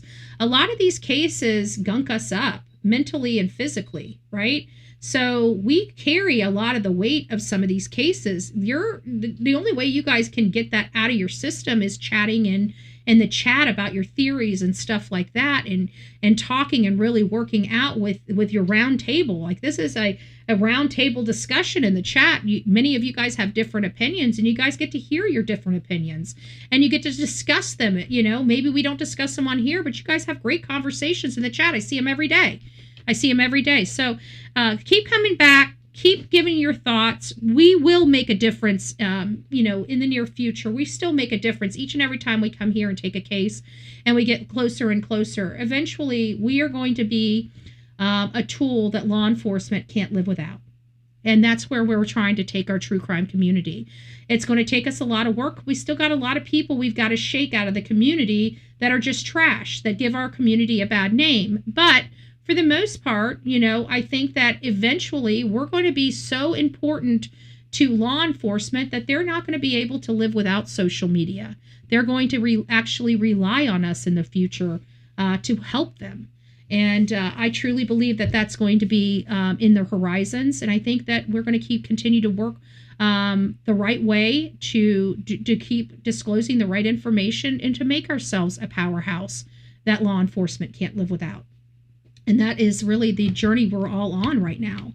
And so we're continuing the work that we do, and we're going to continue to help. So guys, don't forget, with the advocacy comes pushback from law enforcement, because we the people are very powerful and they don't like acknowledging it. They want people to believe that they are the ones that hold all the keys, the cards, and the rules. They are not. So we push back, and sometimes pushing back requires us to go to jail. Okay. If you're an independent journalist and an advocate, you are going to most likely in your journey go to jail if you're out there in the field. And if that, and even mainstream media, mainstream media was going to jail. Remember when they couldn't speak and they couldn't come to press conferences, and they pushed back, and next thing you know, legitimate legacy media are being arrested and going to jail. They were trying to condition our media to let them know, if you didn't fall in line, we're going to throw you in jail until you fall in line. Okay? As soon as that started happening, social media exploded. Okay? We will push back. Okay? I don't give a rat's ass about this. Who am I going to hurt? I am not hurting anybody. But what I will do is, I don't have children. Like, we have some First Amendment people out here that have children. They can't afford to go to jail. They got children they got to feed, and they got to go home to their children. I don't have children, right? So I would put my neck out there before I would allow a mom to put her neck out there. Why? Because, I don't have anybody sitting here except my dog, and my dog can be taken care of by literally a million people. Everybody loves Delilah. So at the end of the day, sometimes we have to go to jail to fight and push back against an unruly government. That's what happened with Juice. That's what happened with 857 Tucson and Criminal Network. Now, Juice has been taken care of. He's got his attorney fees in full. He's actually over. He even got more. We need to focus on 857 Tucson and Criminal Network. 857 Tucson is going to be the one I'm promoting. Obviously, you guys know I'm protecting the umbrella. I will continue to protect or even talk about Criminal Network in the capacity of the violations of law and the fact that his rights were violated. But as far as me supporting the language from Criminal Network, especially recently, I'm not doing that. I will not support the language that talks negatively about Brian. I will not support the language that talks negatively about women, about what our purpose is in this world. I find it appalling. I find it disgusting. He has a right to say it, but I'm not going to support him. Okay, my relationship and my advocacy for Criminal Network outside of this one specific aspect is done. Criminal Network and I will never work together. I want nothing to do with him. And I'm going to say that each and every time, because I want my voice to be heard on this aspect of this. Okay, I disagree with his speech. But what he did out there took balls, and he was in the right when he was out there. He didn't do anything wrong. And I'm not going to take, because I don't like his speech, and not advocate for something he was wronged in doing. We do the right thing because it's the right thing to do on this channel each and every time. Not because it's easy, because it's the right thing to do. So we are going to advocate for Criminal Network, but I'm also going to continuously put the caveat, I do not support the speech. I do not adopt the speech that he has been saying. I do not support it in any way, especially what he said about Brian. Brian, I love to death. Brian will always have a special place in my heart. And I took offense to what was being said, personal offense to what was being said, and it angered me. And you know what I do when I'm angry? I unplug. So I blocked everything. I don't have to listen to it. I don't have to watch it. I do not support it, but I do support the freedom of speech. And so because of that, and because his rights were violated, I still feel it's my duty to make sure that he is supported in that respect. And so with my integrity and my moral compass, I feel like that is the right thing to do. But I also feel like it's the right thing to do to condemn the speech that I do not agree with. And does he have a right to say it? He does. But just because he says it doesn't mean I have to listen, and it doesn't mean I have to buy into it. And so because I totally disagree with the speech he's been saying here recently, especially about Brian and about women predominantly, I'm going to continue to push back on that. I think it's disgusting. I think there's better things that he could do. If he cares about this woman, then he needs to watch how he speaks about women in general. Because people like me don't like it. And we will come up here on our platforms. And granted, our platforms are not as big. You know, he's growing pretty big. I think that once the Nancy Guthrie case is over, he's going to have some challenges. But that's for that time and for him to deal with it at that time. But for right now, you know, he's a growing channel that's making a lot of, getting a lot of attention. And because I can't be affiliated with the speech he's saying, the only thing I can do is try to help the cause that we have, and the cause is First Amendment, not criminal network. So it is what it is. I know that's going to hurt some people's feelings, but I feel so impassioned and compelled to continue to make sure that my line in the sand is known to everybody, including criminal network and the rest of them. Otherwise, I'd keep my mouth shut and wouldn't be so public with it. But I am very public with it, because when I don't like something, I don't lie to my audience. I don't cover it up. I speak very, very directly with it. I say what I mean, and I mean what I say. Criminal Network had my support. He lost my support by being nasty to Brian for no reason. And then talking about women, talking about, basically wussies with a P. You got the wrong chick. I don't know of any good, respectable chick that likes to be referred to in that way. So that tells me all he has is a bunch of ho-ho-hos, okay? And to each their own. They're allowed to have a whole bunch of ho-ho-hos. It's not my business. But my business is how I'm spoke to as a female on this platform. And I'll be damned. I'll tell you that. All right, guys, rock it out with your coffee beans out. Don't forget to be fearless. If you see something, say something. An ounce of prevention is worth a pound of cure. And until next time, please be safe. But more importantly, kind to one another. God bless each other. And then there's Delilah. She's ready.